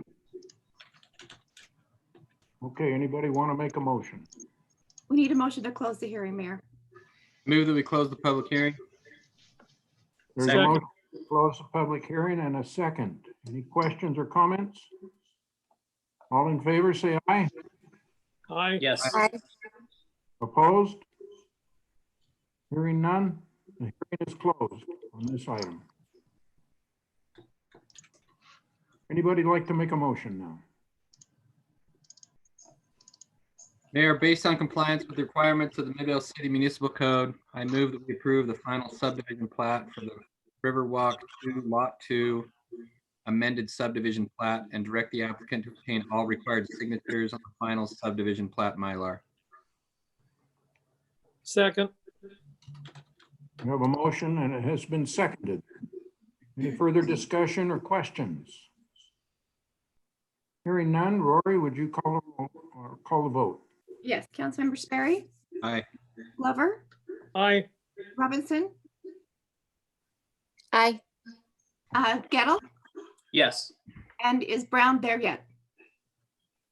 No, Not yet. absent. Okay. Okay. That motion passes. Thank you. Our next item is a public hearing again to consider subdivision in Riverwalk, Bingham Junction, Lot 4D and 4E amended Lot 9 in the amended subdivision located at 7087 South Bingham Junction Boulevard. Final subdivision plat for 2-lot subdivision in the Bingham Junction zone with Riverwalk overlay. Again, Wadsworth Development Group, Elizabeth Cole's the applicant, and Alex is the presenter. And I'd like a motion to go into a public hearing. Mayor, I move that we go into a public hearing. Second. We have a motion and a second to go into public hearing on this item. Any questions or comments? All in favor, say aye. Aye. Yes. Any opposed? Hearing none, we are now in a public hearing. Alex? Great, thanks, Mayor. Let me share this again for you.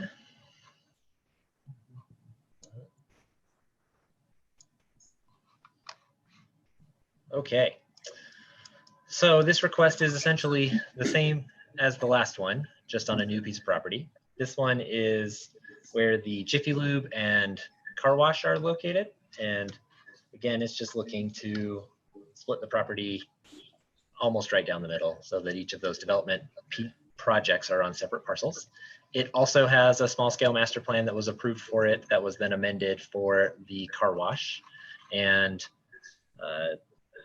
went through the same process as the last subdivision, where it went to the Planning Commission and then also to the staff and Salt Lake County Recorder.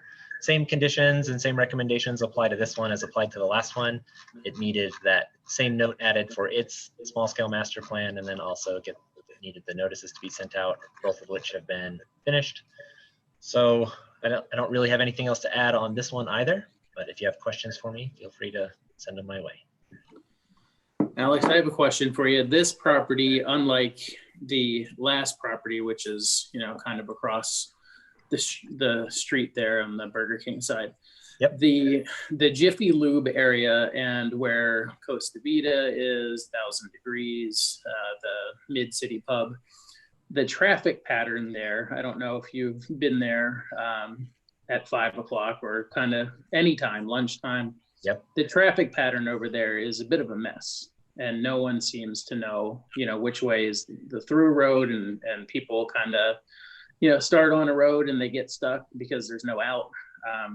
So my only concern about this project is adding more businesses there. That traffic is just going to get more muddled. So I don't know. I don't think it's the discussion for this particular project. They can split it however they want. I don't care.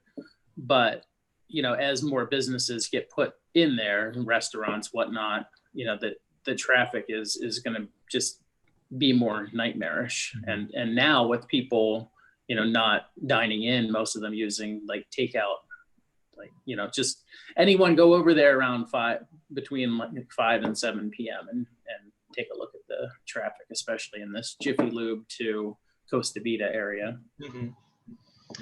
So this request specifically is for just the subdivision. So the car wash that's under construction was reviewed as part of a different request earlier. We could, Elizabeth and Brady are here. Perhaps they could look at putting some traffic control measures in place, like stop signs and stop bars and things that might be able to help direct people a little bit better. But that would be kind of outside of this process, and I can let them have a chance to respond to that concern if they would like. Okay. Yeah. Even if it's just something they take into consideration for the future, we're able to get by right now, but I think with a couple more businesses there, we might be bursting as far as the traffic patterns go. Elizabeth or Brady, do you have anything you'd like to add?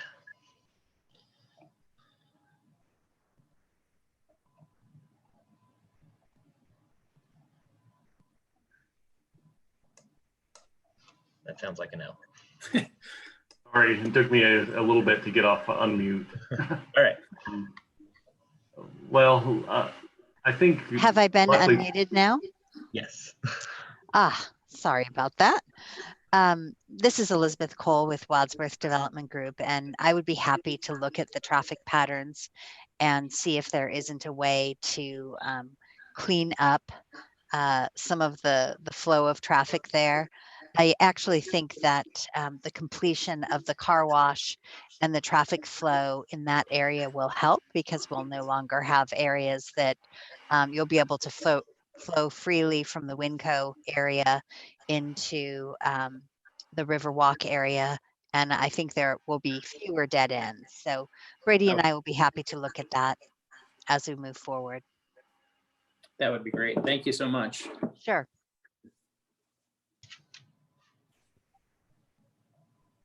Any other questions or comments for the applicant or Alex or Braden?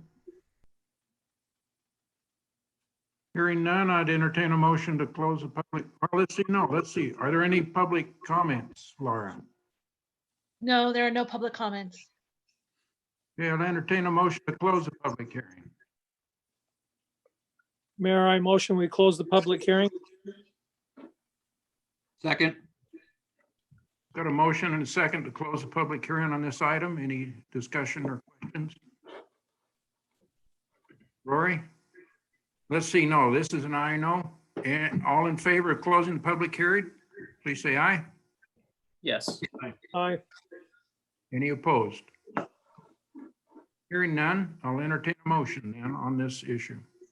Mayor, based on compliance with the requirements of the Midvale City Municipal Code, I move that we approve the final subdivision plat for the Riverwalk at Bingham Junction, Lot 4D and 4E amended, Lot 9 amended subdivision plat, and direct the applicant to obtain all required signatures on the final subdivision plat Mylar. Second. We have a motion and a second. Any questions or comments before I call the vote? Okay, Rory, would you? Yes. Councilmember Glover, Aye. Robinson, Aye. making sure Brown's not back yet. Okay, Gal Yes. and Sperry. Aye. Thank you. That motion passes. We'll now move to the third action item to consider subdivision Riverwalk at Bingham Junction, Lot 4D and 4E amended, Lot 2 amended, second amended subdivision located at 7171 South Bingham Junction Boulevard. This is a final subdivision plat for a 2-lot subdivision in the Bingham Junction zone with Riverwalk overlay. Wadsworth Development Corporation, again, Elizabeth Cole is the applicant, and Alex, you help us with this one, please? And do, just a second here. We need a motion to open the public hearing first. Yes. Move that we open the public hearing. There's a Second. motion. There's a motion and a second to open the public hearing. Any questions or comments? All in favor, say aye. Aye. Yes. Any opposed? Hearing none. Alex? All right. This is third time's a charm. This is the same request as the prior two, just on a new parcel. This time where the R&R barbecue was recently finished and that second undeveloped pad remains. There's still a small scale master plan that applies to this one and will govern any future development on the lot. We still went through the same process that the other two did and got the same responses and recommendations. So the Planning Commission recommended approval with the condition to note the small scale master plan on the plat, send the notices out. City engineer and fire marshal and Salt Lake County recorder all reviewed and approved the plat as ready to record. So again, just ready for that final action from the city council. Okay. Any questions for Alex, Elizabeth Cole, or Braden on this one? Alex, quick question. Do you know, in this specific lot, is there ever going to be direct access to 7800 from either of these locations? As far as I know, there will not be. That's a UDOT section of road, and I don't think they're going to let us put another access point on that street. That's a shame, because that's just another area where you kind of have to weave in and out to get to where you need to go after going to R&R barbecue. Yeah, it's a little challenging on that corner because the grades are a bit challenging. So making that connection can be tough. And then we also don't want connections right by the intersection because that complicates the flow on the public streets, not just inside the parking lot. At some point, maybe it's worth investigating adding another connection onto 7th West But again, the grades and the utilities and such might just be too complicated to make that happen. Makes sense. Okay, thank you. Other questions?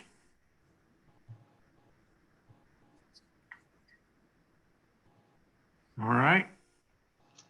Motion to, let's see, is there any comments on this one, Laura? No, Mayor, there are no public comments at this time. Thanks again.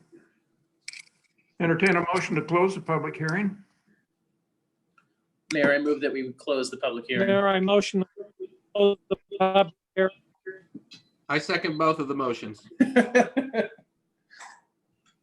public hearing, Third. as soon as everybody says aye or nay. All in favor of the motion to close the public hearing, say aye. Yes. Aye. Any opposed? All right, that public hearing Aye. is closed. Entertain a motion now on this action item.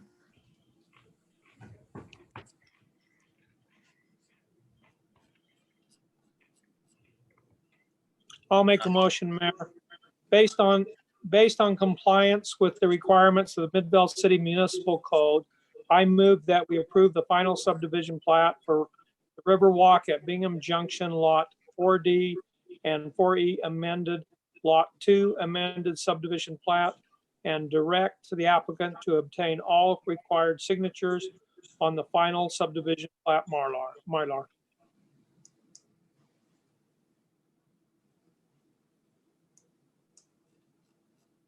Second? Okay, we have a motion and a second. Any questions on this? Okay, Rory?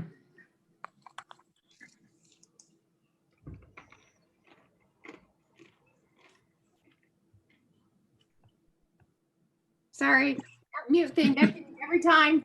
I'm like, why isn't Heidi responding? Councilmember Robinson, Aye. Gettle, Yes. Perry, Aye. Glover, Aye. and let me know if you see Councilmember Brown come back on. Okay, that motion passes. Thank you. We'll now move to item D, to consider a preliminary subdivision plat for 6-lot Lennon Lane subdivision located at 455 East 7500 South. I'd like a motion to go into a public hearing.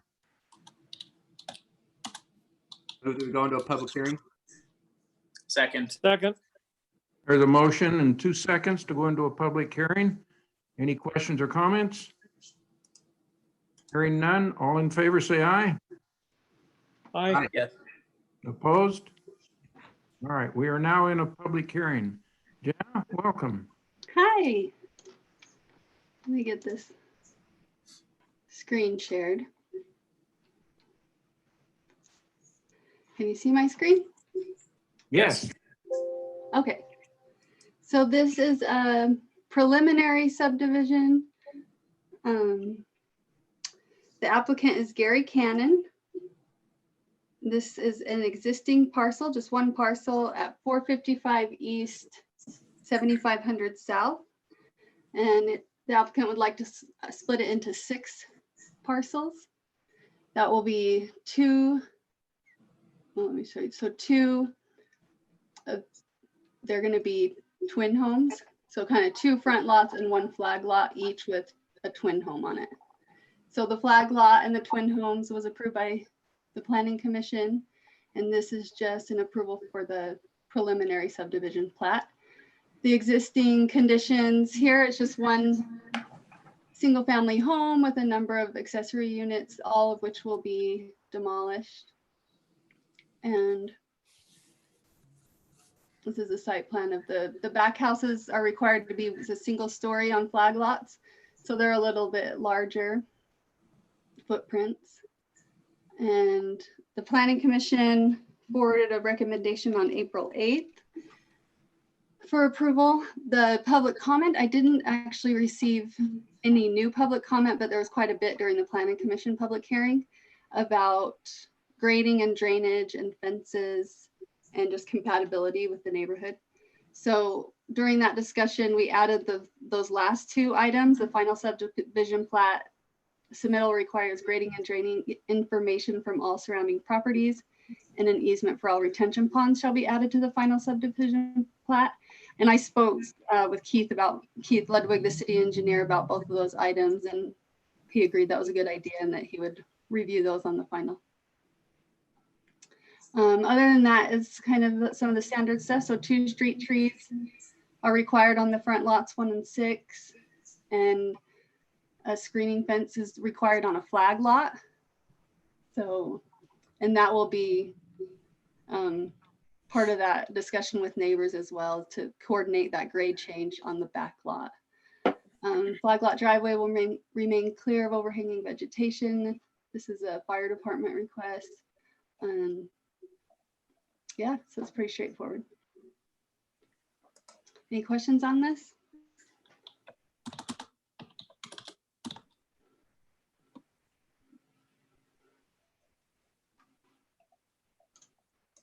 Robert, Mayor's on mute. Oh, thanks. Any questions for the applicant or Jana? Gary, welcome. Thank you. I'd be happy. I want to comment on Paul's library. I'm very impressed. If it's my chance to speak, I applaud the administrative staff at Midvale. Of the cities that I work with, they've been very efficient in making all of our time, especially at this challenging time, worthwhile. I must, and I feel like a broken record, but I need to state that I'm also a public servant. I chair the Planning Commission in the great town of Riverton. And this is my 3rd project that I've done with Midvale City in the last 3 years. And I feel like I've got a great relationship working with the staff as well as you guys and gals. So I'd be happy to field any questions that you have. I do want to address that we did check the grading, and we are a little bit lower than the existing homes that surround the subdivision right now. So we're going to be relying a lot on import as well as any dirt that we pull out of the basements. So all 3 of these homes do have basements. We're thinking the back lot will probably bring a buyer, an empty nester type of buyer, because it is a single story unit with a basement, and the lots for this type of home are quite large for this product. And I feel pretty good about bringing it forward to you right now. I'd field any questions that you may have. Any questions for Gary Cannon? Jana Ward, any comments? And Jana, could you go over just real quick any themes to the public comments that happened during this discussion? That back property line is where there's the grade difference. So they were saying that there's a retaining wall back there that's already pushing out, and their fence is on top of that, and they just wanted to know. Mostly, I think their concern is that they would add grade, so they wouldn't want the house to be built up. They're hoping to like take away grade and put the retaining wall back up and help repair the fence back there, so that they're kind of getting something out of, some repairs on that back fence. And as far as just understanding that the back lot would be a single story. And yeah, just clarifying questions mostly about the grade, and hoping that that would help their height, is not to add grade to the site. So in these types of situations where we have twin homes going in next to single family homes, is when we typically get people from the public coming out. They don't like it because of the increased density. Were there any of those comments at the public hearing? Yeah, of course that was their concern, but really I think a lot of it was about height. It's Okay. 2-story homes, whereas everyone surrounding it is a single story. There's plenty of 2-story homes in the neighborhood, but all bordering properties are single story homes. and the public understood that, I mean, we're not changing zoning or anything like that. Yeah. Okay. Just driving back there this weekend, it was hard for me to envision a 6-lot subdivision in this area. But I'm not a city planner. So I'm just saying it seems to be a complicated terrain for the project that's before us. And that's my only comment on this project. Wasn't some of the public questioning also that this was originally proposed as single family? What, the first time it came to planning commission, it was a 3-lot subdivision and nothing was proposed. So with 3 lots, a minor subdivision, you don't have to show building elevations. You can just split the lots without a specific plan. But once you have more than 3, you have to present the building elevations. So that's when it, as far as the public is concerned, is when they saw and knew that there would be double or the town or the duplexes. If I could chime in real quick, this is Alex. The trigger for this kind of review is actually the twin homes, not the number of lots. So there was some concern about the density. This density is allowed by essentially by right within this zone. And if you look at the plat boundaries, you can kind of see that the lot sizes are actually pretty comparable to that subdivision that's just to the northern 3 sides of this parcel. So the densities are comparable. We did get some concerns about that, but the primary concerns that we heard at the public hearing seem to be more on the lines of tall buildings close to property lines, whether it was on the front or the back lots. We heard that one. And the response to it is that the builder will be required to meet the setback requirements, and that's about all we can do. We've written the ordinances here so that we can minimize the impact on these adjacent lots. But if they're complied with, then we have an obligation to approve them.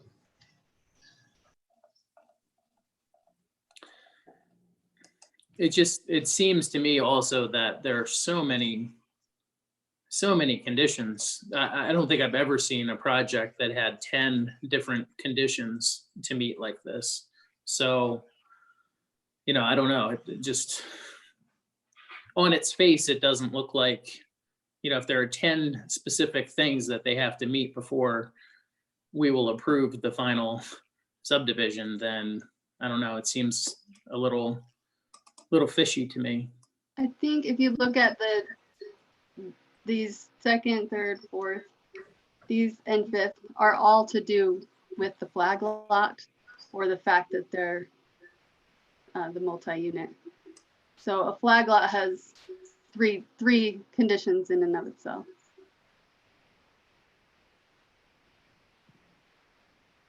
I would add that these conditions aren't terribly unusual for this kind of project. In fact, the recent subdivisions that we did similarly had pretty comparable lists and requirements. We don't really tend to change these from project to project too often. The grading ones are new, so it does have those as a couple extra ones, but the rest of them are pretty typical for flag lot subdivision projects.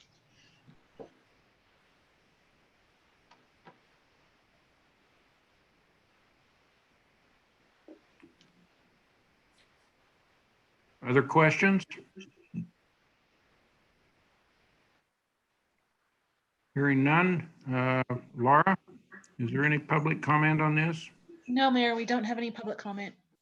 Thank you. All right, I'll entertain a motion to close the public hearing. I want to just make record, I have one public comment email. Pass it on.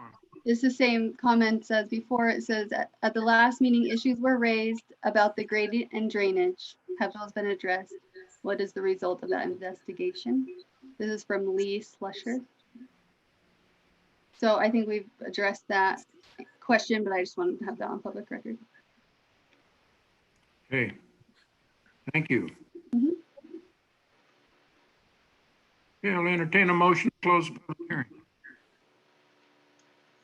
Mayor, I motion we close the public hearing.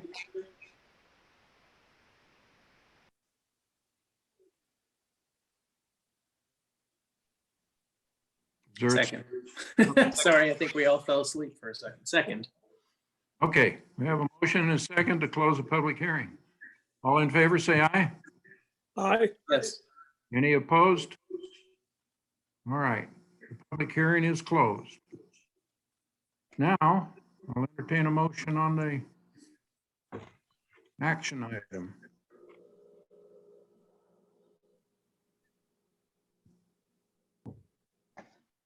There's no one who wants to read this motion.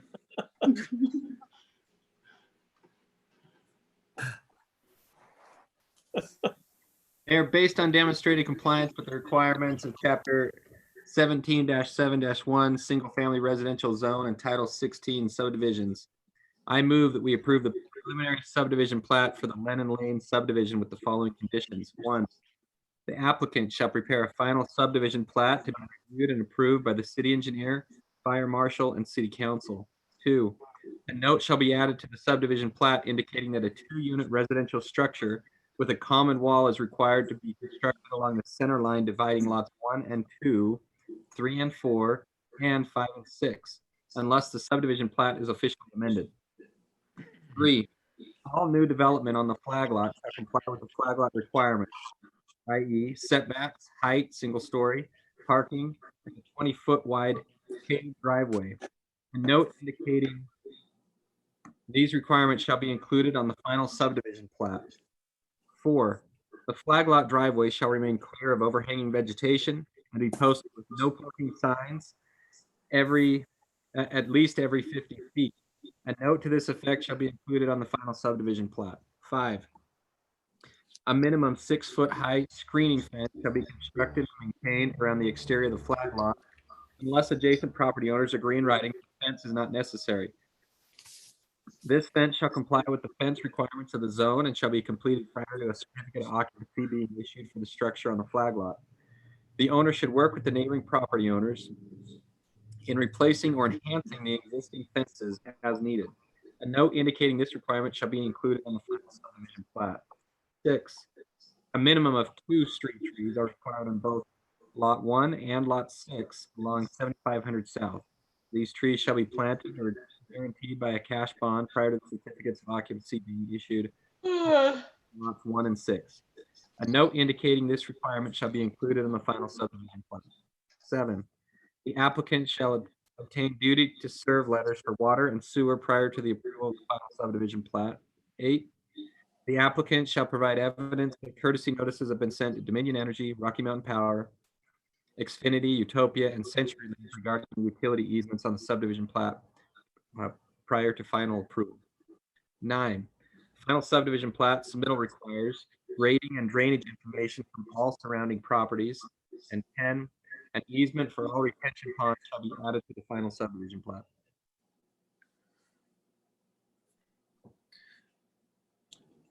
Okay, there's a motion. Second. There's a motion and a second. Anybody want to venture any comments or questions on those 10 items? I do want to comment on number 5, and maybe we could, well, I'm going to offer an amendment to number 5, just that at the very last sentence says the owner should work with the neighboring property owners. I would like that to say the owner shall work with the neighboring property owners. Should indicates that there's some wiggle room, and shall indicates that there is not wiggle room. So I would amend Councilmember Sperry's motion to change the word should to shall in number 5. Is that okay with you, Councilmember Sperry? I'll second the amended motion. Okay. We have a motion as amended and a second to the amendment. Any questions or comments? Rory? Councilmember Gettle. I'm going to vote yes on this, but I don't like this project. I think it's not right for this area. On the amended For- motion. This is for the amended motion? Yes. Okay, well, since I made the amended motion, I guess I should vote yes. Sperry, Aye. Glover, Aye. Robinson, Aye. and then Brown's not here. Okay, so then we would do it on a motion on the, or a, I'm sorry, what? Mayor, let's do a roll call on the original, on the motion with the amendment. Okay. We need a roll call on the original amendment, Or on the motion with the amendment. on the motion with the amendment. Thank you. Okay, Councilmember Sperry, Aye. Glover, Aye. Robinson, No. and Gettle. I'm gonna change my vote here and say no to this. I don't like the project or in this area. Okay, All right, that's a tie, and the mayor votes aye. Okay, that motion passes. Thank you. Thank you, Gary. We look forward to a high first-class development there. It'll happen. Thank you. Thank you. All right, we will now go to item E, to consider the adoption of the Midvale City tentative budget for fiscal year beginning July 1, 2020 and ending June 30, 2021. And I have to tell you, this will be a fiscal year to be glad when it's over. Get our finances back where they belong. Kyle, would you lead us through this, please? Mayor, we need a motion to open the public hearing. Thank you very much. We need a motion to open the public hearing. Move that we open the public hearing. Second. We have a motion and a second to open the public hearing on the fiscal year budget, tentative budget. All in favor of the motion, say aye.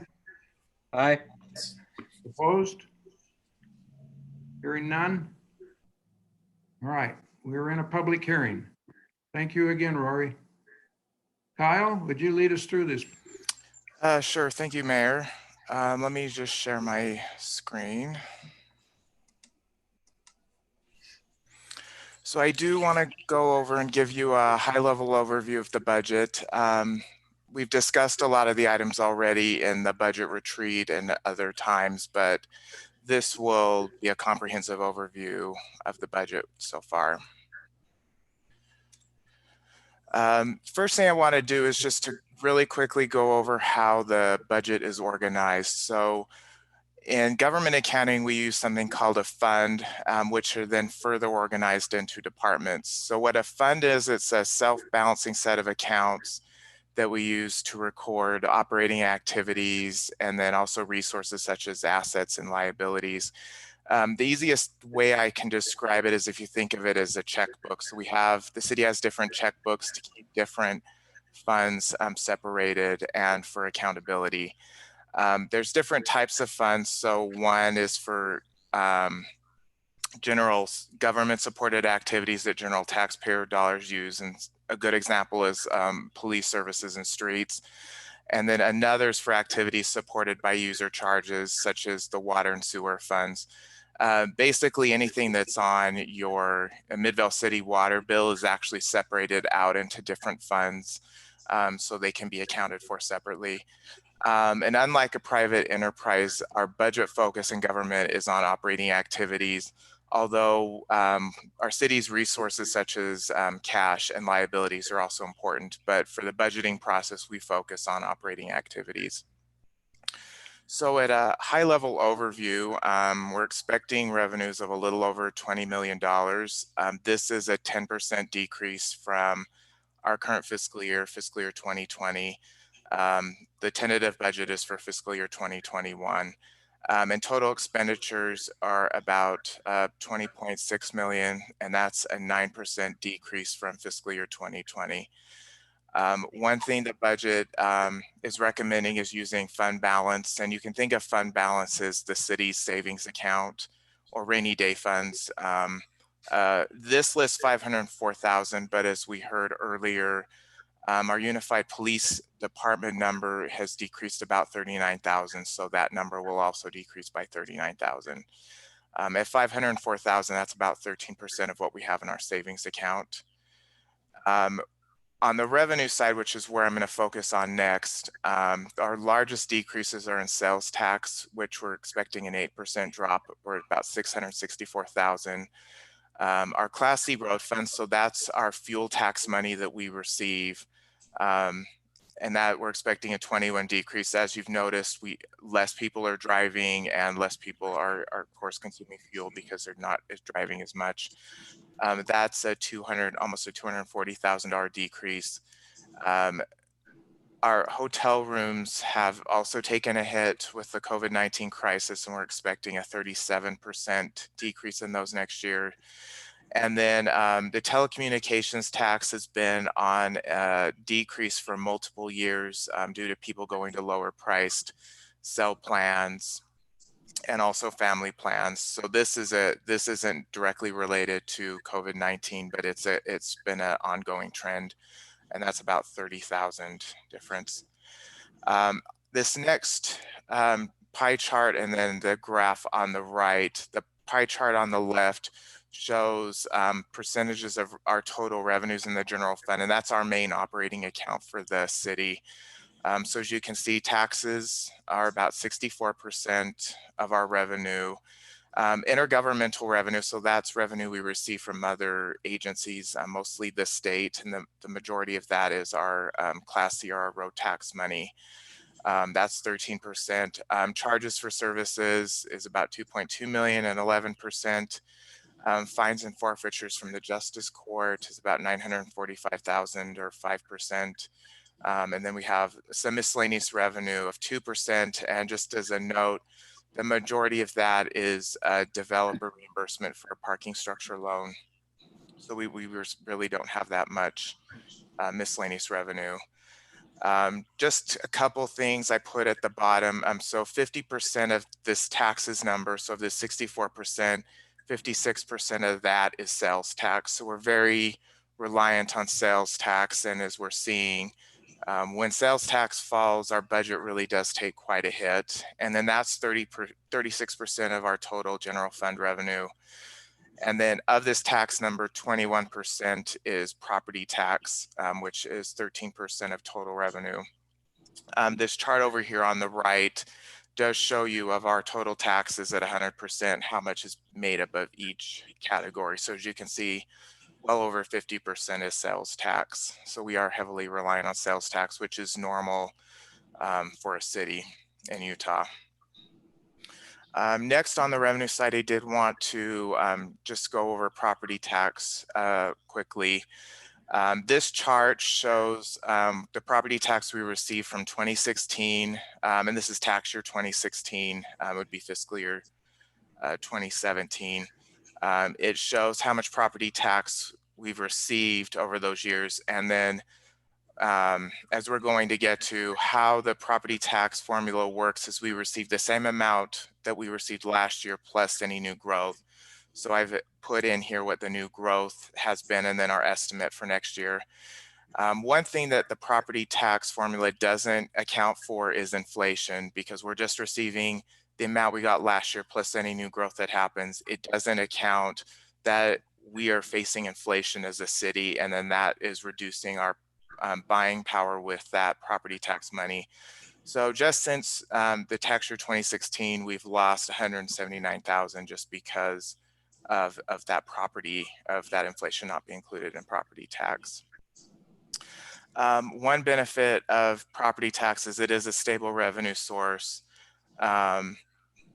How the formula actually works is when a property's assessed valuation by the county assessor increases, that lowers the tax rate. In the case with the last recession, for example, when property values went lower, the tax rate went up to compensate for that.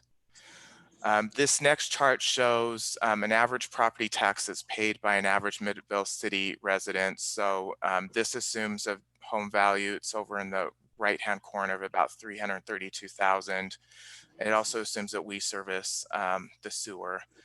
So of the about $2,500 that's paid by the average resident, as you can see, Midvale City gets about 8% of that. The majority, over $1,300, and 54% goes to the school district. The county sees 15%. The Unified Fire Authority receives 13%. And the county library is 4%.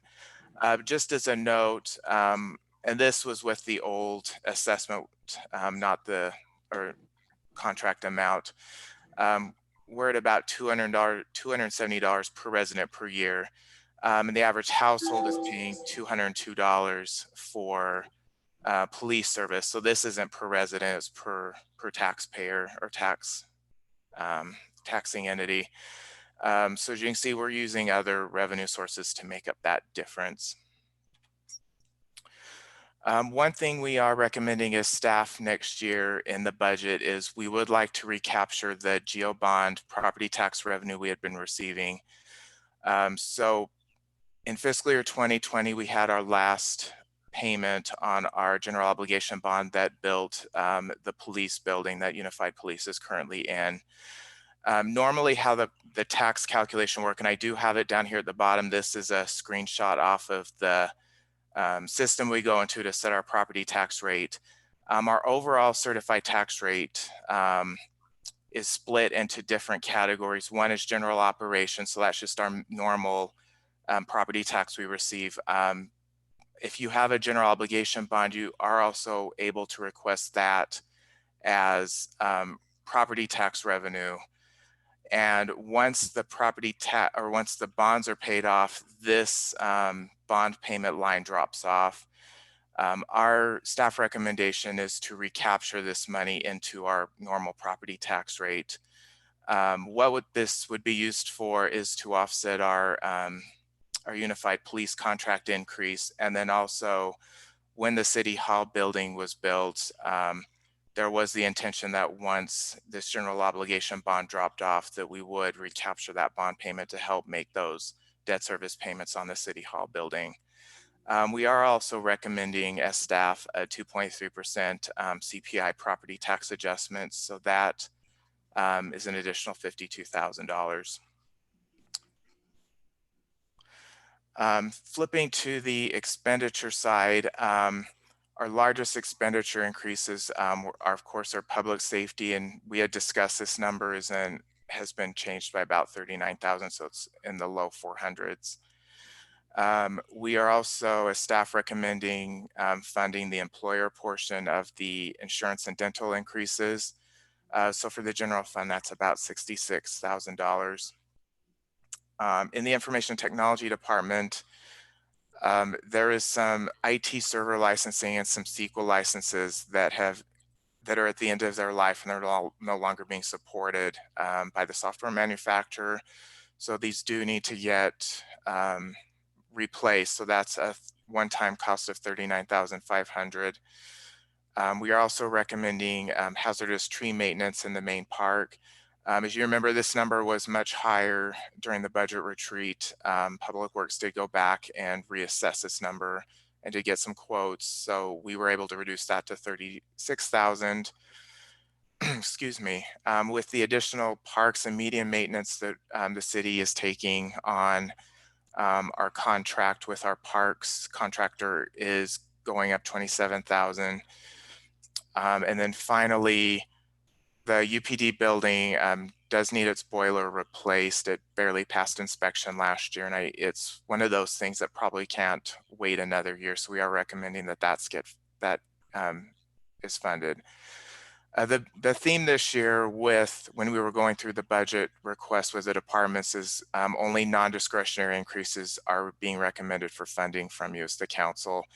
Really, these are things that can't be put off or deferred, or and there really aren't alternatives to those expenses. This very colorful pie chart shows for the expenses in the general fund what the split between the different departments is. So as you can see, and this hasn't changed much during the different years, public safety is about 46% of our general fund budget. Last year it was 40%. Due to the decreases in revenues and the other cuts we've made, it has increased the amount of public safety taking up of our expenses. As you can see, some other larger departments include administrative services, as we'll discuss tonight during the discussion session. That includes information technology, the Justice Court and Finance, so there are multiple departments there. Public Works is 11%, Community Development 8%. This transfer out right here of about 835,000 is to the telecommunications fund for our Utopia pledge. And as you can see, the other departments make up the rest. It's non-departmental, as we'll get to. The majority of this is our debt service payments on our road bond. And then we also have a parking structure developer loan we're reimbursed for that's coming out of there too. Just as a note, I always like to bring up, especially when we're looking at difficult budget times, is a lot of our budget includes things that are difficult to cut or would result in service level cuts.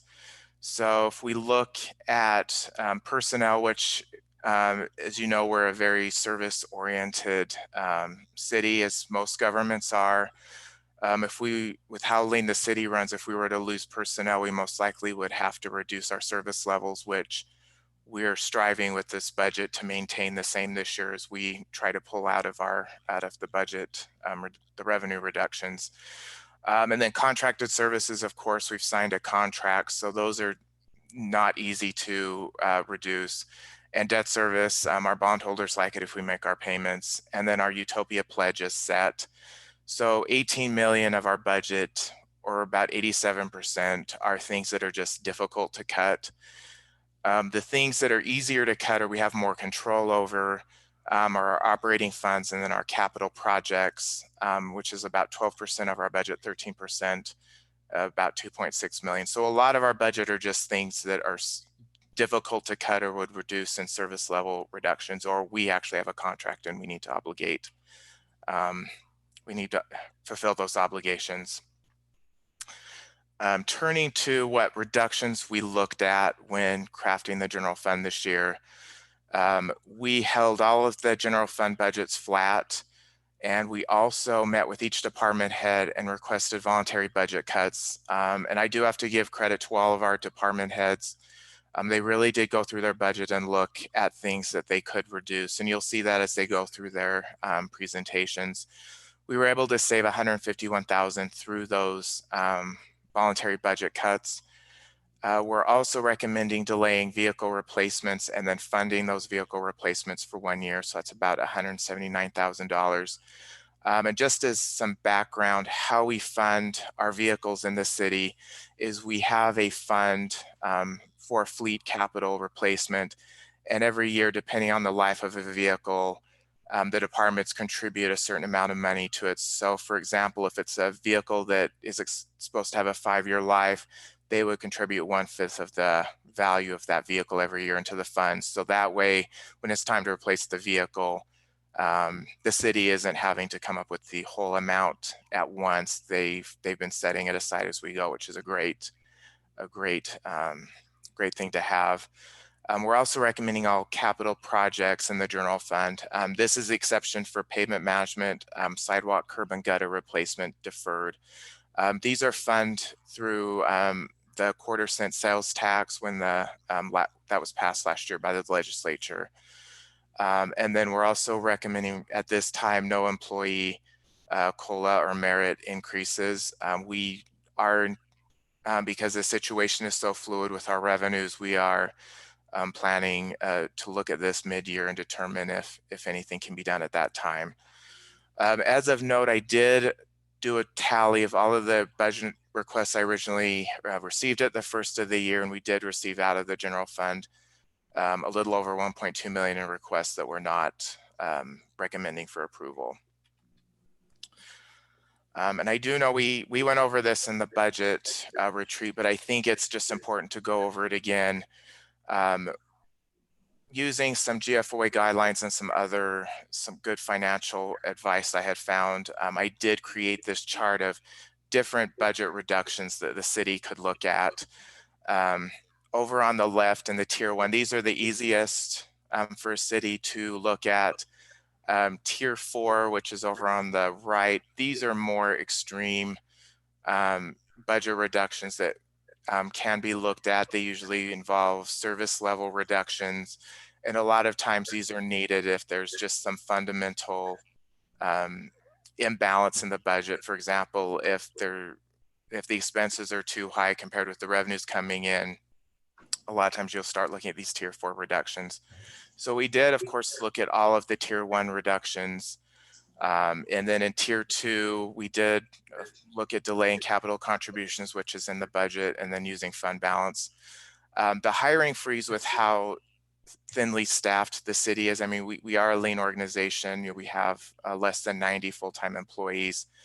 If we implement a full hiring freeze, if we had a key position left, a good example would be our planning director. You know, that is definitely a position we wouldn't want to do a hiring freeze on, because we definitely need a planning director, but we are reviewing every open position as they come up, determine if it's still needed, or if a reclassification is in order, if it can be combined. So we are doing that. Just to be clear, we have the planning director, but we're hiring for another planner underneath the planning director. Correct. As at the first I had mentioned, we are proposing using about $504,000 of fund balance. So after the use of that, we will still have about 3.3 million in our fund balance, which is this orange line is our actual fund balance on this chart. The financial policy minimum that we have set is 15%, so we're still above our minimum. However, we can go as low as 5%, which is this yellow line. 5% is the state minimum. Of course, the more money we have in our fund balance or savings account, it gives us more flexibility if things get worse, or if we have other projects that come up that need to be addressed, or if there's a natural disaster in the city, for example. So that's for the general fund. So I did want to do a brief overview of the remainder of the funds. So in the capital projects fund, as I had mentioned, we're only recommending funding for the pavement management program and then sidewalk, curb and gutter, and those are funded by the transportation sales tax.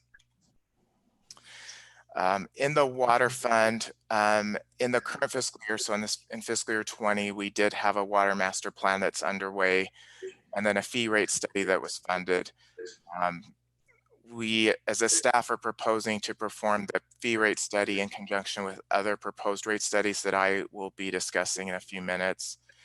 A few of the major highlights of the water fund budget increases. One is we did need a funding increase for the meter change out program, which we had discussed for year 2 of $61,000. Jordan Valley Water is doing a price increase of 8.6%. So that requires a budget increase of about $151,000. And as Glenn will discuss later, we are also recommending a utility truck for the water department. They currently only have one, but they have multiple crews. So it makes it difficult for them to actually perform their job. And then we're also recommending funding for a chlorination system. The big thing I did want to make sure I was clear about is right now we aren't recommending any rate increases for any of the utility funds until the fee rate study is completed. Over here on the right shows we are expecting revenues of about 5.6 million and then expenses of 5.8 million. So we will have to use a little bit of fund balance to accomplish the proposals in the tentative budget. In the sewer fund, it's recommending a utility fee rate study, which would be about $25,000. We, as staff, would be planning to do that in conjunction with the water rate study, since there are some synergies between the two funds and they do share information, especially concerning consumption. And a request was made for an electricity operating increase of about $13,000. Currently, there isn't a budget for maintenance for the SCADA system, so we are requesting $5,000 for that. And then we have a budget for sewer line replacement of $100,000. Once again, we aren't going to be recommending any rate increases with the tentative or the final budget until a fee rate study is completed.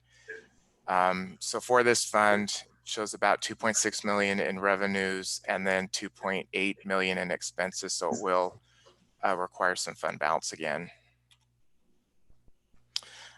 In the stormwater fund, staff is recommending a master plan and fee rate study of approximately 75,000, and then just a placeholder for capital projects of 100,000. And then once again, we aren't recommending any fee increases until the rate studies are completed. In this fund, there's about 2.1 million in revenues and then about 2.2 million in expenses. So we will also need to use fund balance for this fund, is the recommendation. On the sanitation fund, we are waiting to have that discussion on bulky waste and to get a decision on that. To have a tentative budget ready to put together as required by state law, we did build in a 10% rate increase, which from the last discussion was option 3. Of course, that means you as a council can go the direction as you see fit, and we will adjust the final budget accordingly. This was really to get a number into the tentative budget. And as you'll see with that increase, revenues and expenses match, as we had previously discussed, and I know as the Public Works Director had mentioned, the sanitation fund is out of fund balance. So we will need some sort of increase to make sure that the revenues are covering the expenses. And then in the street lighting fund, there was only one request for an additional $2,000 to cover electricity costs. This budget will require use of about 13,000 of fund balance. After that use, we'll have only about 15,000 in the fund, so we will need to look at that with the next budget cycle. And then just as an FYI, one of the major items that this fund is paying for is a debt service payment to the MBA for the street light system when that was changed over. That will continue until fiscal year 2024, and that's $211,000 a year. So over here on expenses, we have about 388,000 in revenue and then about 401,000 in expenses. The telecommunications fund, so just as a refresher, this manages the revenue and expenses from Utopia. So we do collect fees on behalf of Utopia customers and then pass that through to Utopia. In addition, we do have pledge payments to Utopia that are included in this fund. So we do a transfer from the general fund to cover those pledge payments. Next year, we are proposing a budget of 835,000. So we were able to decrease that a little bit. A lot of this is because Utopia has been able to pay us back for some operational expenses that were advanced to them, and that increased by 38,000 for the next year. And then our pledge payments have a 2% increase in them. So as you can see, both revenues and expenses on that balance out about 940,000. So that's all I had tonight. Does anyone have any questions on the presentation or any other questions on the budget right now?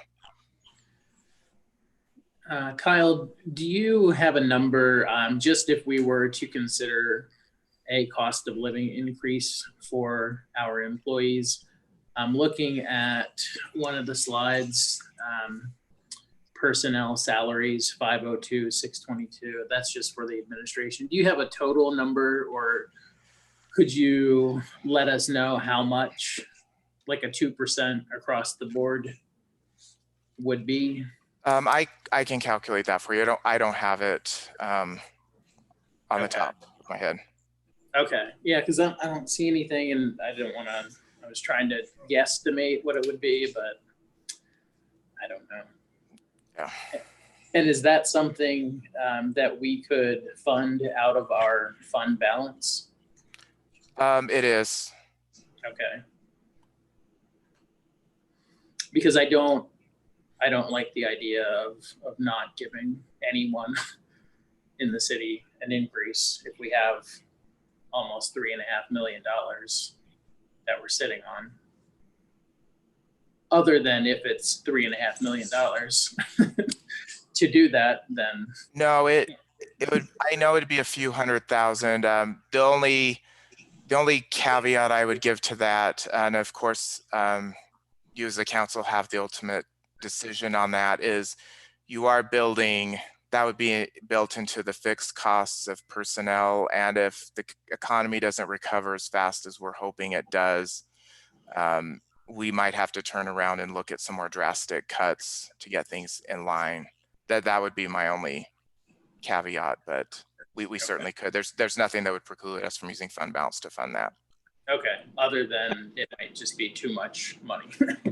Having said that, Dustin, back in 2008, we actually had to get rid of employees to be able to make it. I think it's better to do what we're doing, and then at the middle of the year, if our revenues are up to where we can do it, then we can obviously give that raise. Yeah, I mean, Kyle hit on that of, I mean, if the economy does not recover, you hate to say, hey, we want to give you raises now, and a few months down the road, well, now we have to let people go because we gave employee raises. So I think the more conservative approach is to keep it as it is, and we reevaluate, you know, in a few months, see where we're at. Maybe Kane can speak to, I understand that, obviously, I don't necessarily disagree. However, we have had some high turnover in years past, and, you know, not offering any employee any sort of cost of living increase is a great way of producing more turnover. Yeah, the only other thing that I would add is you're basically using one-time funding for ongoing costs, and that can get you into trouble down the road. We as a staff like the idea of if the council's willing to give us the flexibility to relook at this in December, see if our revenues are coming back. We can always come back and revisit this with the council again. Okay, that's my biggest concern. I don't want to have, you know, half or more employees who are fuming that they're not getting any increase this year. So as long as that's, you know, there's no mutiny on the bounty. And on behalf of the employees, much appreciated that the council would consider doing that. The most important thing that we've heard, at least through our employees association, is the fact that everybody wants everybody to stay, have a job. And so we've pretty much guaranteed that with this budget. And okay. I think the employees are very appreciative that we're going that far. And then if we could also relook at it again, I think they would appreciate that. And weekly or bi-weekly deductions for health insurance and dental insurance, that's not going up in any way, correct? Their portion would similar. I think it's the same increase for the employees that the city's seeing, 8.5%. We can give you those figures though, what those would be. Okay. Yeah, if you don't mind, I would like to just look at those, and I trust what you guys are doing, but I just I'd like to see. Well, we'll give you those numbers. Okay, thank you. Other questions for Kyle?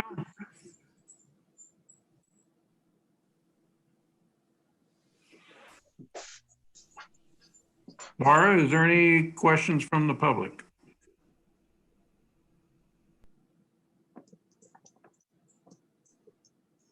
I do not see any questions from the public, Mayor. Okay, thank you very much. I'll entertain a motion to close the public hearing. Mayor, I motion we close the public hearing. Second.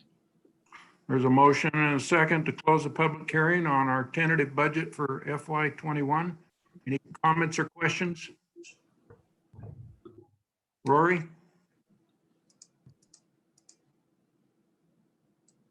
Let's see. Oh, you need a motion. All in first. favor of closing the public hearing, say aye. Aye. Yes. Opposed? Hearing none? Okay, Roy, Now we need a motion to approve. I need a motion. Mayor, I move that we adopt resolution 2020 R20, a budget appropriation resolution adopting the Midvale City tentative operating and capital budgets for the fiscal year ending June 30th, 2021. Second. Okay, now there's a motion and a second. Any Okay. questions or comments on this before we take a vote? Hearing none. Rory? Councilmember Sperry, Aye. Glover, Aye. Robinson, Aye. and Gettle. Yes. Thank you. Okay, Kyle, you got your approvals thus far. Thank you. We'll now move to the consent agenda to consider the minutes of April 14th, 21st, and 28th of this year. To set a date and time for a public hearing to consider the amendments to the current fiscal year 2020 general budget and other funds necessary, and that being on June 2nd at 7 p.m. And to set the same date and time for a public hearing to consider the adoption of the Midvale City budget for fiscal year beginning July 1, 2020 and ending in June 30, 2021. Mayor, I move that we approve the consent agenda. Second. There's a motion and a second to approve the consent agenda. Any questions or comments on the consent agenda? Hearing none. Rory? Councilmember Glover, Aye. Robinson, Yes. Gettle, Yes. and Sperry. Aye. Thank you. We'll now move to the discussion items. First of all, to discuss documents with the Utah Transit Authority with regards to the pedestrian crossing located at Center Street at the Tracks Crossing. Keith, welcome aboard. Thank you. And good evening, Mayor and Council. You're aware we recently opened up a pedestrian crossing on Center Street adjacent to the Tracks Crossing. Some time ago, Utah Transit Authority applied for and received $40 million in Tiger Grant money.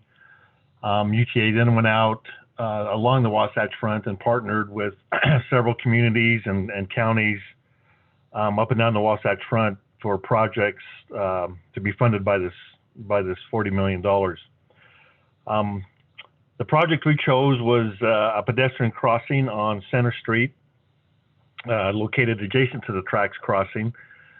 This pedestrian crossing came out of a study that we had done by parametrics some few years ago. We entered into an agreement with UTA in April of 2018. UTA estimated that the cost of this project would be initially be $198,278. Of that amount, $158,622 would be covered by the Tiger Grant, and the remaining $39,656 was covered by the city.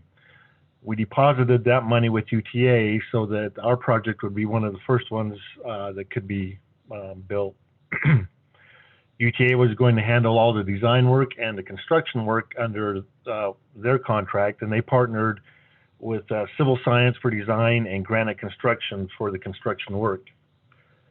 Work on our project commenced late last summer and was completed earlier this year. As design work was completed and the contractor gave final numbers, the estimated cost for our project increased roughly to just over $573,000.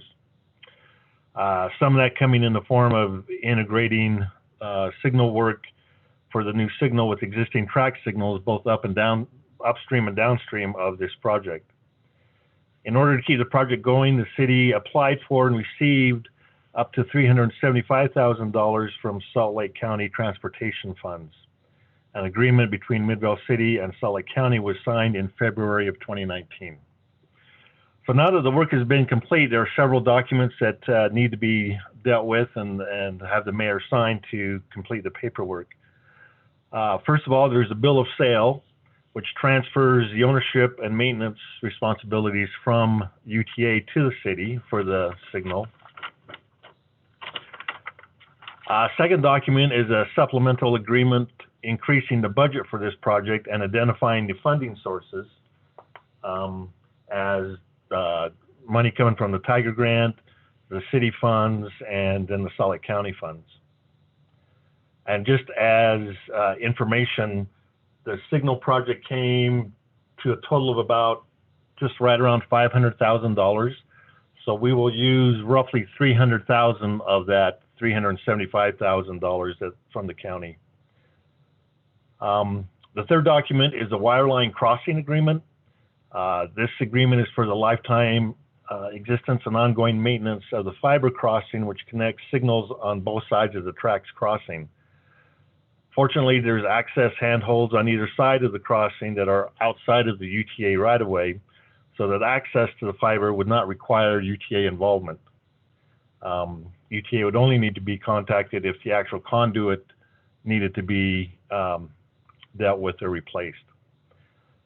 I've confirmed with UTA that these documents will close out this project and that no other agreements or forms will be needed. So this is it. Just for your information, I also attached to the agenda several other documents. One was the original agreement with UTA. One was a supplement number 1 to that agreement, outlining the funding sources for the original estimate, and then the agreement with Salt Lake County for the $375,000 for county transportation funds. Fiscal impacts, none should be seen to us at this point. We paid our portion of the project. Any funds now, roughly about $300,000 that we will owe, will be reimbursed to us by the county. I would like to bring this back in at your next meeting, either as an action item or on the consent agenda, whichever you'd prefer for action, so the mayor can sign these agreements and documents so we can finalize this project. Is there any questions or anything I can clarify? Justin, you're on mute. If it's time sensitive, can we suspend the rules tonight and allow this to be passed? Is it that I time? don't think it's time sensitive. As far as doing that, I guess that's at least a question if it wasn't advertised as an action item, if you can take action on it. Right. We need to bring it back, but we could put it on the consent agenda. For next. Okay, yeah, consent agenda is fine.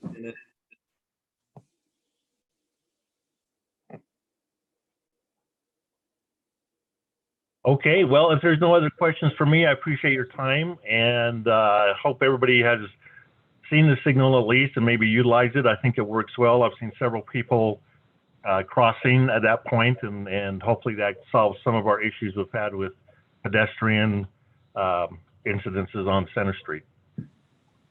Thanks, Keith. That was a great safety addition to our city. Okay, we'll Thank move you. to the second discussion item, discuss SQF telecommunications and wireless franchise agreements. Garrett Wilcox, been a while since we've talked with you. Thank you, Mayor, for having me. Hello, Council. So we're back again. It's been a few years since we've had one of these come before us. We're back now with SQF has submitted applications to receive a telecommunications and wireless franchise with us. So the telecommunications portion handles the wired part of their network, and they are planning on installing small cell installations on behalf of other providers, and that would be covered by their wireless franchise. My understanding is that SQF is an infrastructure provider, which means that they won't be providing direct service to the residents, but they will be leasing out their system to other providers. They have submitted complete applications for both franchises. We've been able to review them. They are up to the city requirements. This includes things like providing bonds, providing certificates from the state that show that they have public utility status, essentially, and also miscellaneous agreements or insurance requirements. I believe that Paul Slotemaker is on this as well. If you have any questions at this point, though, after reviewing everything, this is pretty straightforward, just like Crown Castle, Extenet, and Verizon and others that we've done in the past. And our recommendation would just be to move this to approve them at the next city council meeting.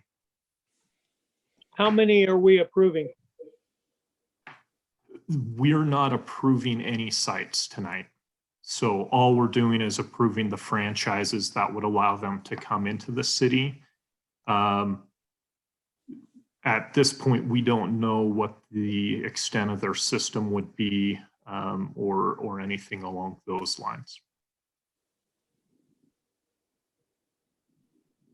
Do we know the method they're going to use? I mean, is it going to be on power poles? They're going to put up their own poles? Anything like that been decided yet? Paul could probably speak more to that than I can. At least my initial understanding was they'd be likely to own all their own infrastructure, so that they probably would not be sharing with us. Yeah, hi, my name is Paul. So thanks for the introduction there. And thank you, city council members. So I'm working with SQF. My name is Paul Slotemaker. Can you hear me, by the way? Yes. Great. Great. Yeah, so working with SQF, they are an infrastructure provider. Small cell wireless facilities located in the right-of-way is the kind of the project here.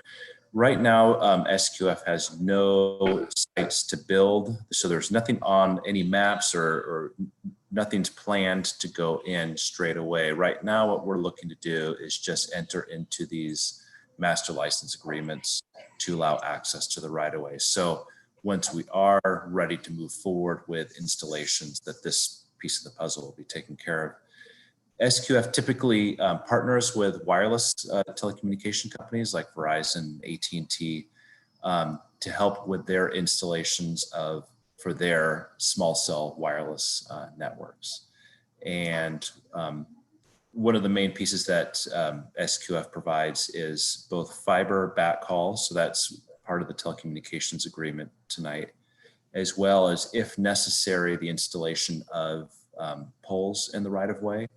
So like a typical project I would expect, let's say with Verizon, they need to put in a series of small cell wireless facilities in the right-of-way. I would imagine, and they'd partner with SQF, the majority of those I would expect would be attached to existing poles in the right-of-way owned by either the city or the utility. In the situations where existing poles are unavailable for whatever reason to attach the small cell facility onto, that's where SQF steps in. And with their master license agreement, they can install a separate pole owned by SQF and then leased out to Verizon in this example to help with their small cell wireless facility network. So hopefully that helps answer some of those questions. So right now we don't have anything to build. We're just looking to enter into these agreements so that once we are ready to move forward, these pieces of the puzzle are taken care of and we can just move straight to getting permits for the actual installations. Questions for Paul?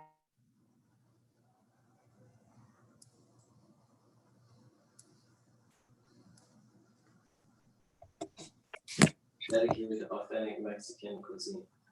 Thank you. Appreciate your information. Yep, you bet. We'll now move to our discussion. We'll move to item C, discuss Public Works Department proposed budget for fiscal year 2021. Glenn? While Glenn's getting ready, can we just comment on how Garrett is the only person to ever wear a full suit and tie on a Zoom call? That's not completely accurate. I'm trying to follow the lead of Kyle, who constantly puts the rest of us to shame. Well, good work. We're both of not you. gonna ask you to stand up, Garrett, and show what's below Thank you. I appreciate that, Mayor. you. Okay, so this is probably going to be pretty quick because Kyle covered most of it. But we'll start with general fund, public works admin budget. There are no increases. The only significant change is that we combined the education and training accounts just to make things simpler, and that change was made across all of the budgets. The page numbers correspond to the budget book if you have that in front of you for more information.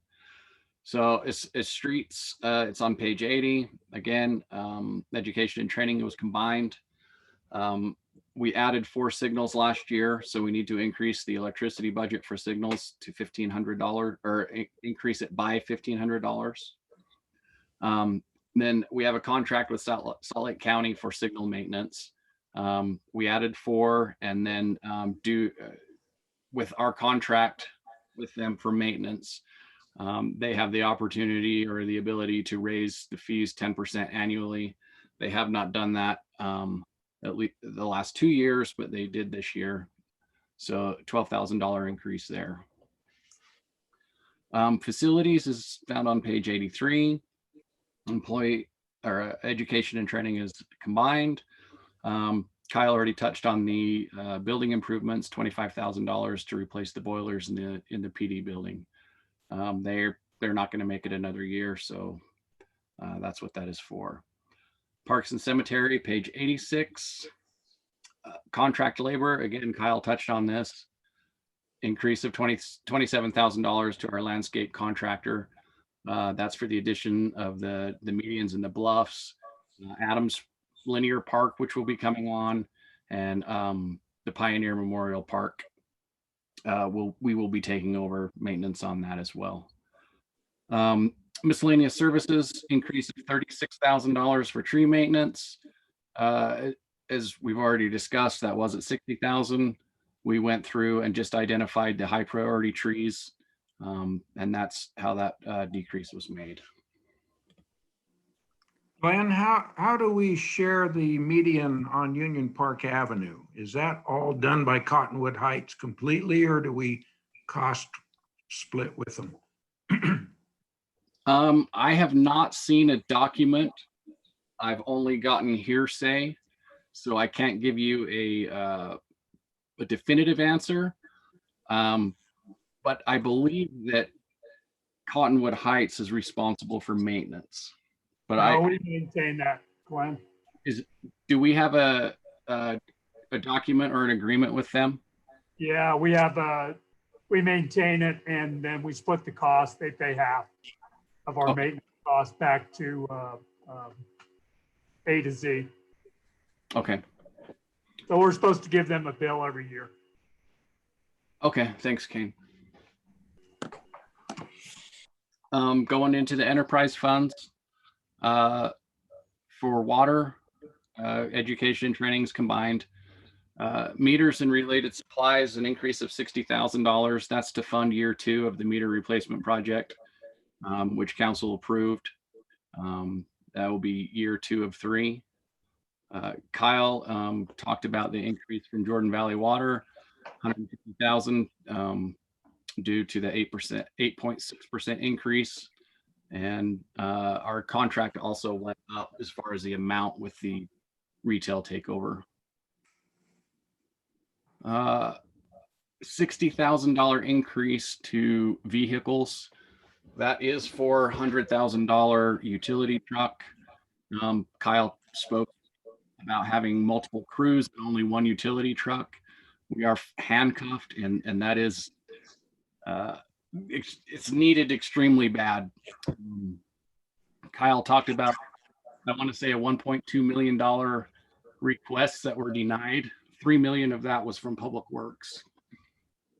That's the only thing we left in there. That was a joke, by the way. Hey, Glenn, this is Kane.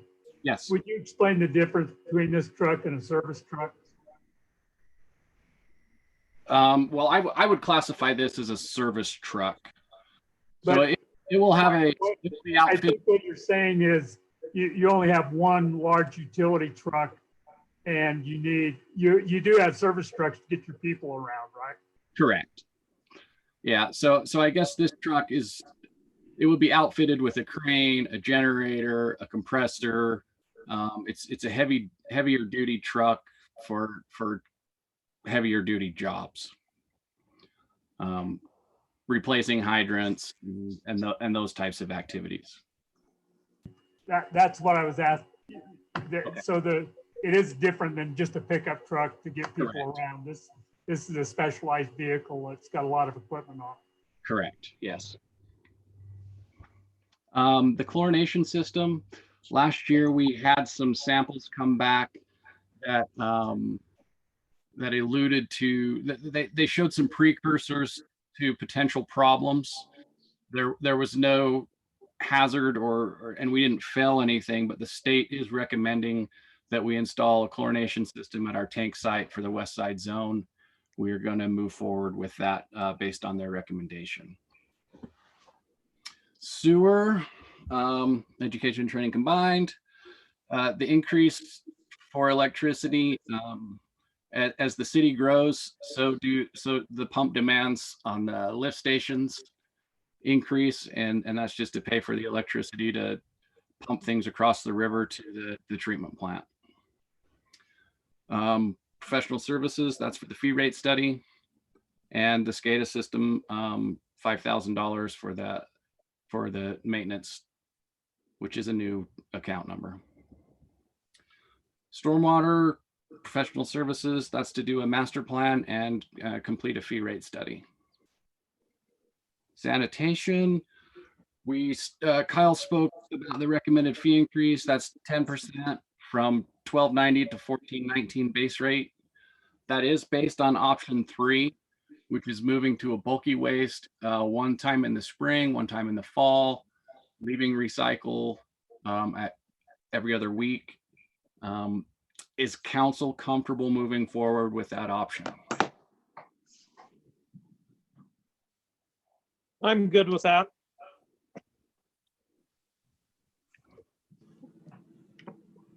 I'm fine. Okay. As I am too. Okay. Yep. Well, I will get with Ace and we will get moving forward on a contract and we will bring that to you for approval. But I'm going to take this as a nod to move forward, especially for Laura to get out public education, that monthly curbside bulky waste will be going away after June.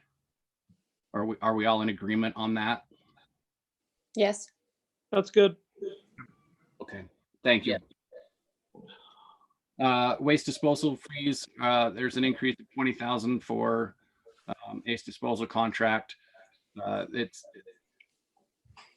are allowed a CPI increase annually, and that's what that is. Street lights, an increase of $2,000 just for added lights in the city.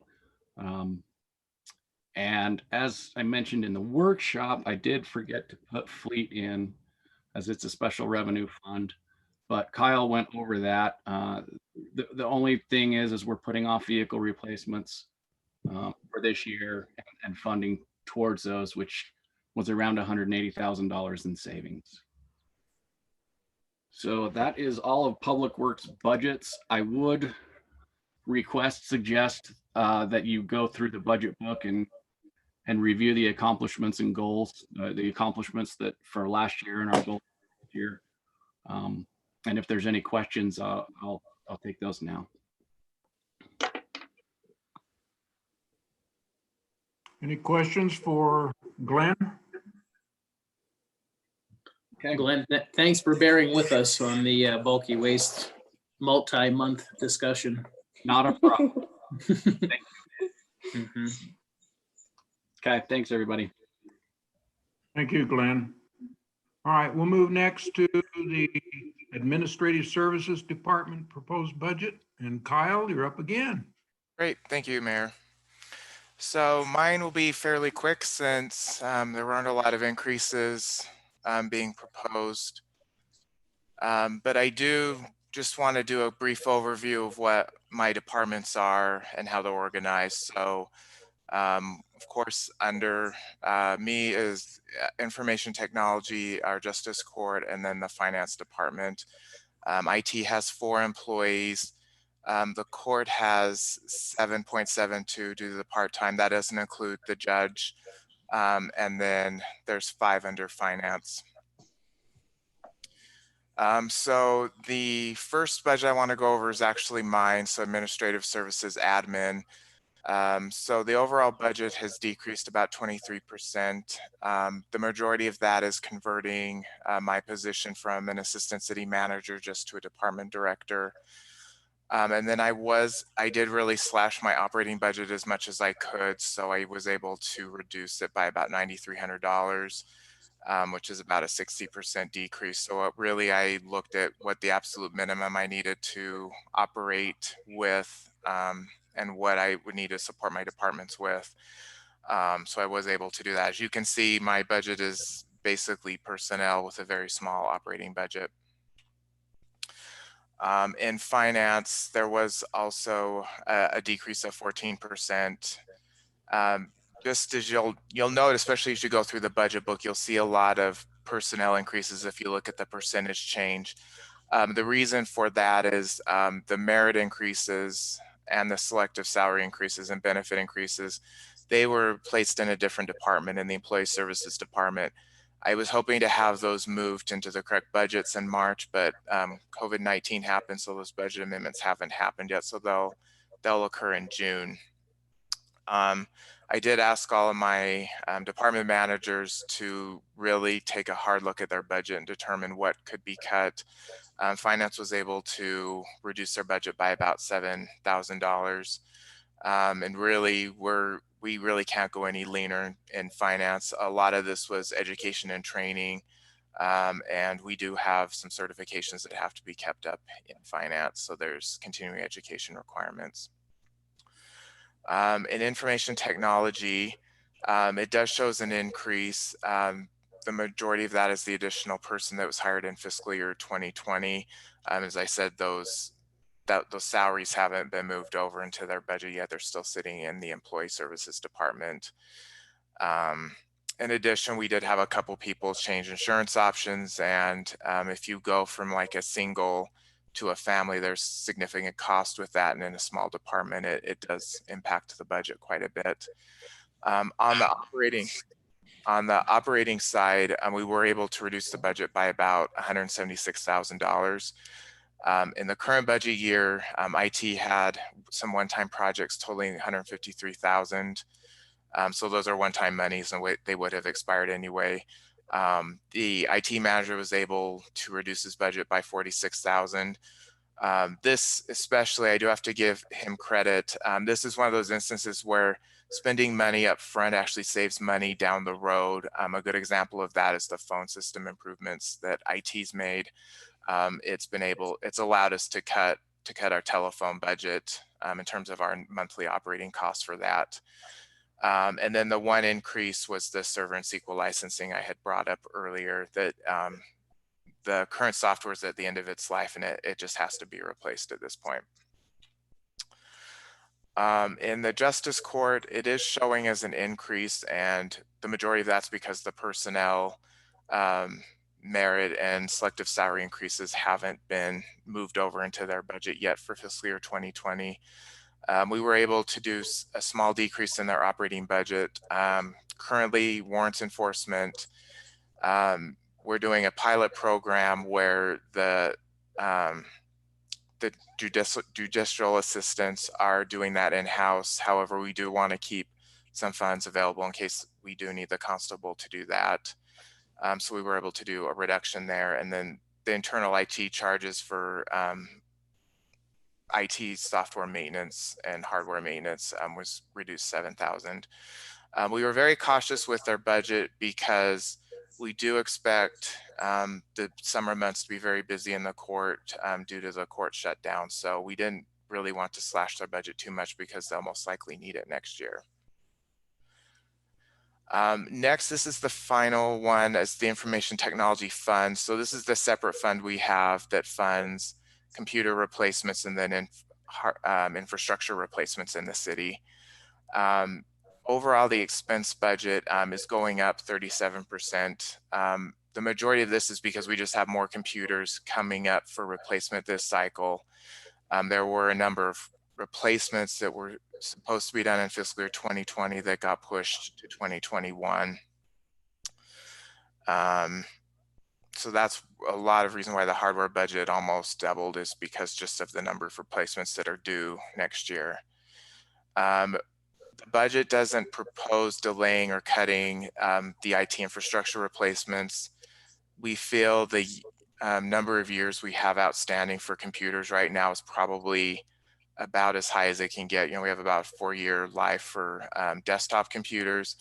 An interesting side note that happened last week is I got an email from our IT manager that someone in IT, their computer battery actually started bulging, and his computer was actually due to be replaced next year. So my fear is if we start making cuts here, with IT just being such a critical component nowadays, I mean, when the network goes down or a computer goes down, we're just literally stuck and can't do anything. So we are proposing still continuing to do those infrastructure replacements to keep things running.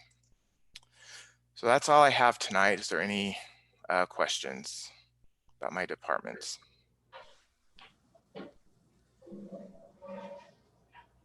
Anybody's computer smoking?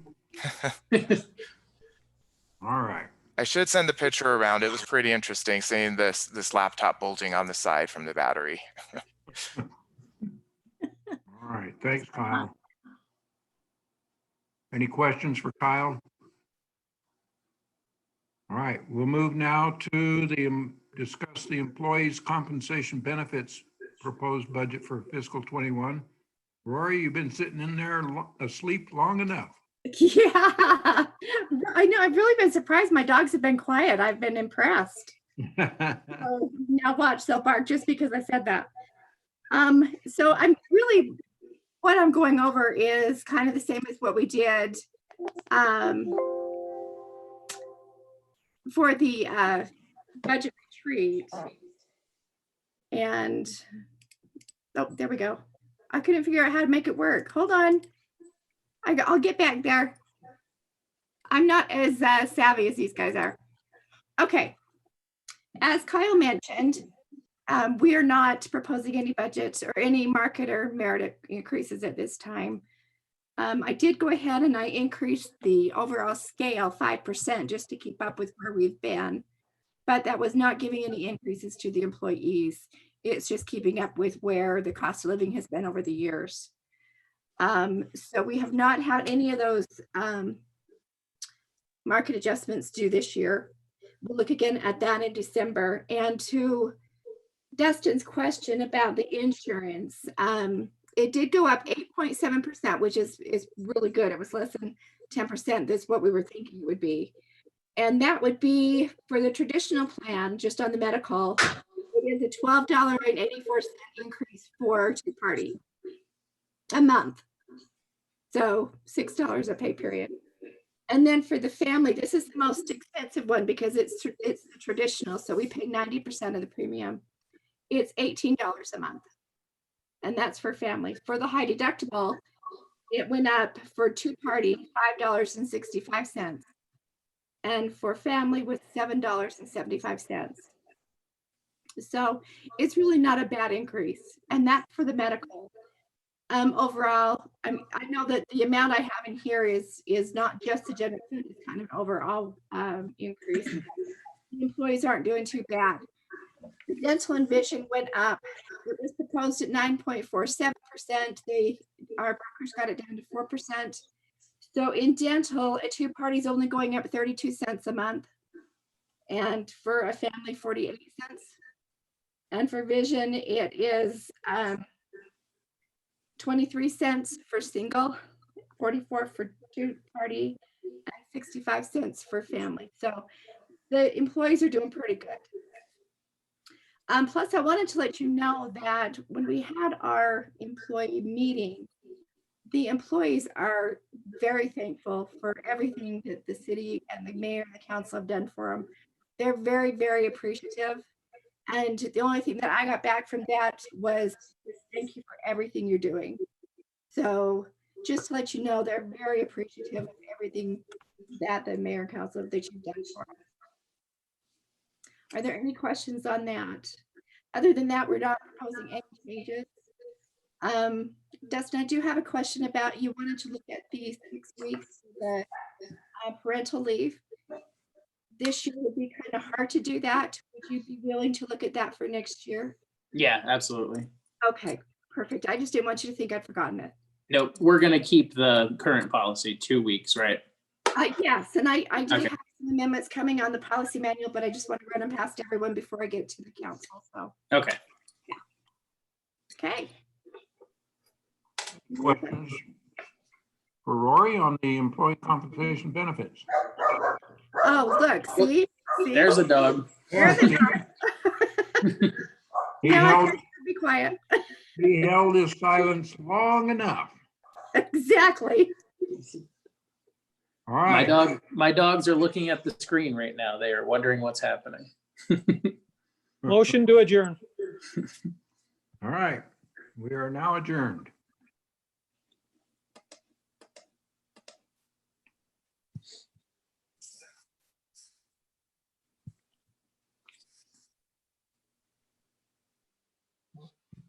Mayor, on the for the RDA agenda, would you be amenable? I know we have to go through a few things before we get there, but would you be amenable to moving the action item up ahead of the public hearing? I have no problem with that at all. Okay, thank you. We'll do that. Rory, do I have to wait for you to start recording or anything? Nope, everything's just continue ahead, Mayor. We're good. All right. And I'm going to welcome everybody to our redevelopment agency of Midvale City meeting agenda for this May 5th. It's an electronic meeting. If you want to join in, there's a YouTube and website that can help you out. Everybody, Rory, would you call the roll? Or Yes. Board Member Gettle. Here. Harry. Here. Robinson. Here. Glover. Here. And Board Member Brown is excused. Thank you. Laura, are there any public comments?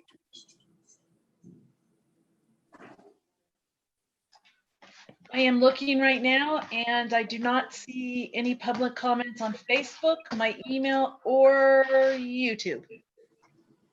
Very good. Thank you very much. We'll now do a little shift in the agenda. May I have a motion to that effect? What's the change?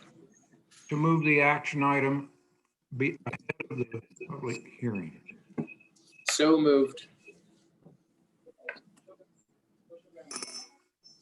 Do I have a second? Okay, we got a motion and second to move the action item 4 ahead. Oh, we got 2 number 3s. The first number 3. All in favor, say aye. Aye. Yes. Opposed? Hearing none. We'll take care of the action item first then, to consider resolution 2020-05 RDA First Amendment, the tax increment reimbursement agreement with Gardner Jordan Bluffs LC. Patrick O'Brien. Thanks, Mayor. Good evening, everyone. You'll remember back in December, on December 12th, we passed the term sheet for designs developed by Jordan Bluff. This term sheet is essentially to carve out the Dines parcel from the 2017 tax increment reimbursement agreement for Gardner Jordan Bluffs LC. And what we're essentially doing is carving out 19.502 acres of property, just to allow us to have those two separate agreements. I'll just go through the term sheet really quick with everybody. And if you have any questions, please stop me as I go, or I can answer questions at the end, whatever works for you. Patrick, hold it just a second. Would everybody mute your computer again, please? Okay, Patrick, proceed. Thanks, Mayor. So the term sheet seeks to make the following amendments to the 2017 TIRAP. Point 1, we're looking to redefine the property to include various lots resulting from subdivisions which have occurred since the original TIRAP.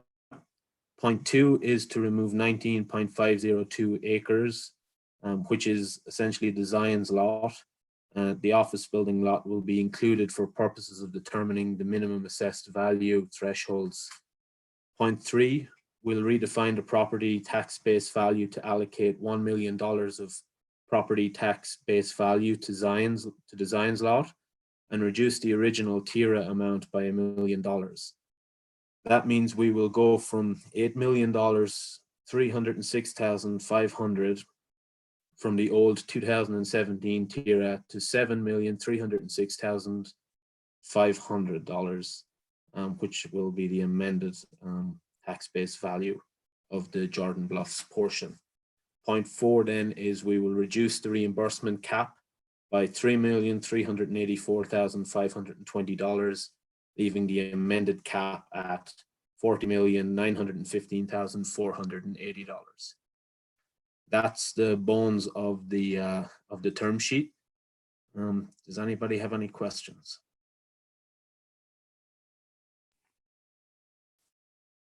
Question for Patrick?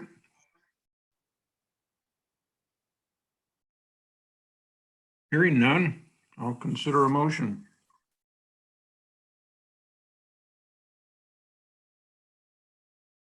Mute. Sorry, here I go. I move that we adopt resolution number 2020-05 RDA approving the term sheet for the First Amendment to tax increment reimbursement agreement between Midvale RDA and Gardner Jordan Bluffs LC, and authorizing the execution of a tax increment reimbursement agreement between the redevelopment agency of Midvale City and Gardner Jordan Bluffs LC. Second. Okay, we have a motion and a second. Any further discussion on this action item? Rory? Okay, Board Member Gettle, Yes. Glover, What did you say? Glover. Aye. I couldn't hear you. That's okay. Sperry, Aye. Ben Robinson. Yes. Thank you. Okay. Hey, Thank you. Mayor, can we just say really quick, thank you so much. I just wanted to say the RDA has just been working overtime for us with this project, and we can't tell you how much we really appreciate it. So thanks to everybody, and special thanks to all the RDA people for this one. What's your timeline? So we're moving forward. We'll see you guys. If Alex was on, he could tell you the exact date. Ben, do you remember when we're going to see the city council? But we are slated to start construction August 15th. This is when we're planning on starting construction. Thanks. Thank you. Okay, we'll see you guys soon. Thank you so much. We really appreciate it. Thank you, Mark. Thank you, everyone. Okay, we will now move back up to a public hearing. I'll take a motion to open the public hearing. Mayor, I motion we open a public hearing. Second. There's a motion and a second to open the public hearing. All in favor, say aye. Aye. Yes. Aye. Any opposed? All right, we're now in a public hearing to consider the adoption of the tentative budget for fiscal year beginning July 1 and ending June 30, 2021 for the redevelopment agency of Midvale City. Kyle? I believe Cody's going to take this one. Cody? Thank you, Kyle, and thank you, Mayor. Appreciate it. Happy to be here tonight, and thank you for all of your time.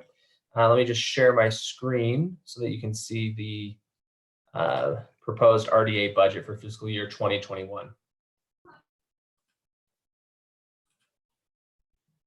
Can you all see the redevelopment agency of Midvale City? Yes. Slide I've got up. Okay, great. And let's move this and go to slide view. Okay, and you can all see just the slide right now. Okay, great. So before we begin in diving into the numbers, the redevelopment agency staff, especially Jessica, have been working together to develop a mission and values. We already have a mission statement, but the agency lacked visions and values, and so we've been working on developing those, as well as we're kind of defining or sharpening the mission statement. So the vision, we're just going to share this with you, kind of a preview tonight, and we can discuss it further and seek your input in refining it. But our vision is to enhance Midvale City's unique culture, identity, and community spirit. The mission, which we've revised a little bit, is to improve Midvale City through strengthening housing, shaping economic growth, and implementing Midvale City's general plan. And then our values, I'll just read the value statements, not necessarily the blurbs to go along with it, but our values and what we decide to do and the directions that we go are transparent and engaged, integrity, community collaboration, commitment to city goals of housing, beautification, historical preservation, and commitment to responsible growth.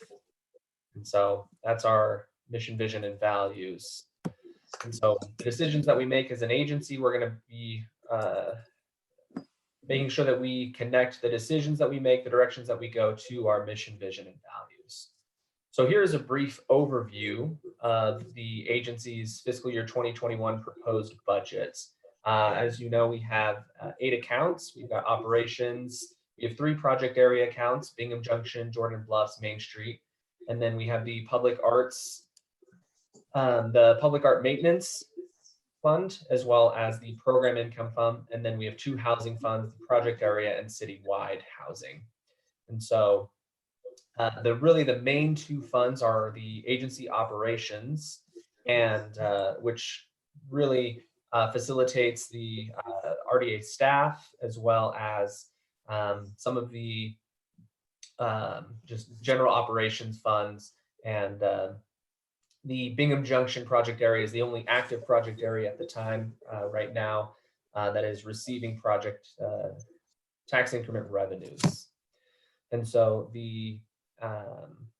this overview just basically shows what was budgeted in fiscal year 2020 versus what we're budgeting for fiscal year 2021. I think the big outlier is the $20.9 million difference in expenditures in Bingham Junction. That was just because in this current fiscal year 2020 there was debt service that was issued, and that was used to pay off various different developers for their infrastructure improvements, for their additional costs to develop in that area. And so that is the big difference there. But if you were to discount that or to overlook it, then the actual expense would just be $287,000 more in this coming fiscal year than the following. And that's mostly due to additional transfer of funds to Main Street, as well as to affordable housing. But our operations budget, we're looking at reducing that budget by $106,000. That's a reduction in salaries and benefits. Recently, one of our staff members has left, and we're looking at, rather than replacing that staff member directly, we're looking at kind of internalizing those responsibilities, as well as looking a little bit more towards what city resources we can rely on and compensate the city for using those resources. And so the differences that are in excess, Main Street and citywide housing, those are the transfers from Bingham Junction that I mentioned. And so that is just a quick overview. And then my following slides, I've got 8 more slides that just highlight each area individually.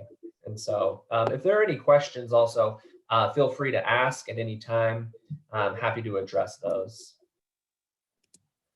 So our operations budget, as I said, we're looking at $106,000 decrease in expenses this year prior to the last year. Oh, and I should also mention, sorry, the reason that the focus for this overview is on expenses is because we expect the revenues to be more or less the same. We only draw funding from Bingham Junction project area, which is mostly built out. So we don't expect any really massive development projects going in Bingham Junction, as it is almost completely built out. And so we project a little bit more revenue next year than we did receive this year, but not a significant amount. And so agency operations, as I said, $106,000 decrease in expenditures. I mentioned those. It's just a decrease in staff and salaries and benefits is the main reason for that drop. And then the Bingham Junction project area, that's $7.5 million of expenditure. Let's see here, 45% of it actually goes towards debt service, about 3.4 million. Infill development in incentives account for about 12% of that amount, which is 940,000. Administration, which is basically the transfer to the operations fund, is about 10% or 796,000. And then the developer reimbursement accounts for about 8.3% or 630,000.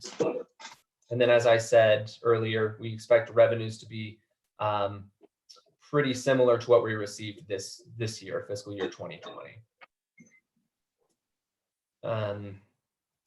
Sorry. And then Jordan Bluffs project area,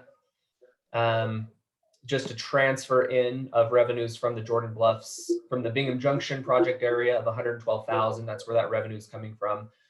We're anticipating triggering this project area in the coming fiscal year to begin collecting project area tax increment revenues. So it's not triggered yet, and it's not going to collect revenues in this fiscal year, but we're going to trigger it to collect it in fiscal year 2022.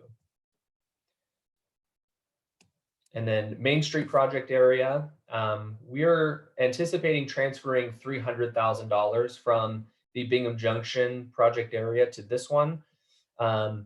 It's more of a placeholder. We really want to get Main Street developed, and we anticipate that this 300,000 could potentially prime the pump. We don't have specific uses for that at this time, and if those funds are not used, we don't by any means feel obligated to use them. We will just transfer them back into Bingham Junction. But we were hoping to have the funds available should the need arise. And we really are looking to ramp up Main Street. We anticipate having a budget completed for the project area in a couple of weeks. And then we're going to be reaching out to the taxing entities to begin discussions on forming interlocal agreements to begin putting those in place, and then hopefully triggering and collecting tax increment funds and spurring development in this project area. And then the remaining 4 accounts are smaller. The public arts maintenance, $50,000. That's more of a carryover. So no revenues going in. And it's just basically to maintain the art installations and initiatives that we've already put in, so that they don't deteriorate, degrade, and really become a blight when they should really be a great asset to the city. Program income is kind of an older account, but it's just a $200 for interest revenues, and then a small amount is carried over.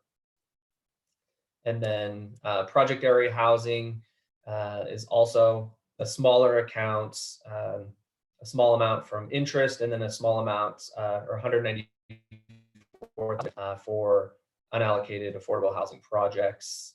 And then the larger housing fund, the citywide housing fund, that is, we're anticipating transferring 512,000 from Bingham Junction, earmarking that. We do have 160,000 is the anticipated amount to implement year one of the initiatives in the housing plan.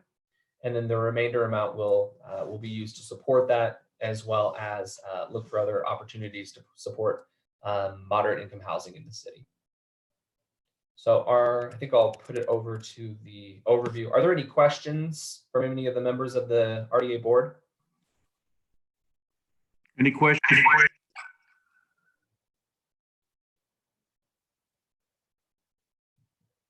Okay, Laura, are there any comments from the public?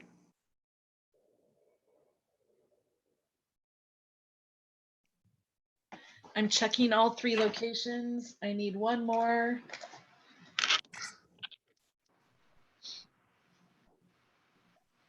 No comments from the public, Mayor. Thank you again, Laura. All right, thank you, Mayor. Thank you, RDA board. I appreciate your time. Thanks, Cody. I'll entertain a motion to close the public hearing. Move that we close the public hearing.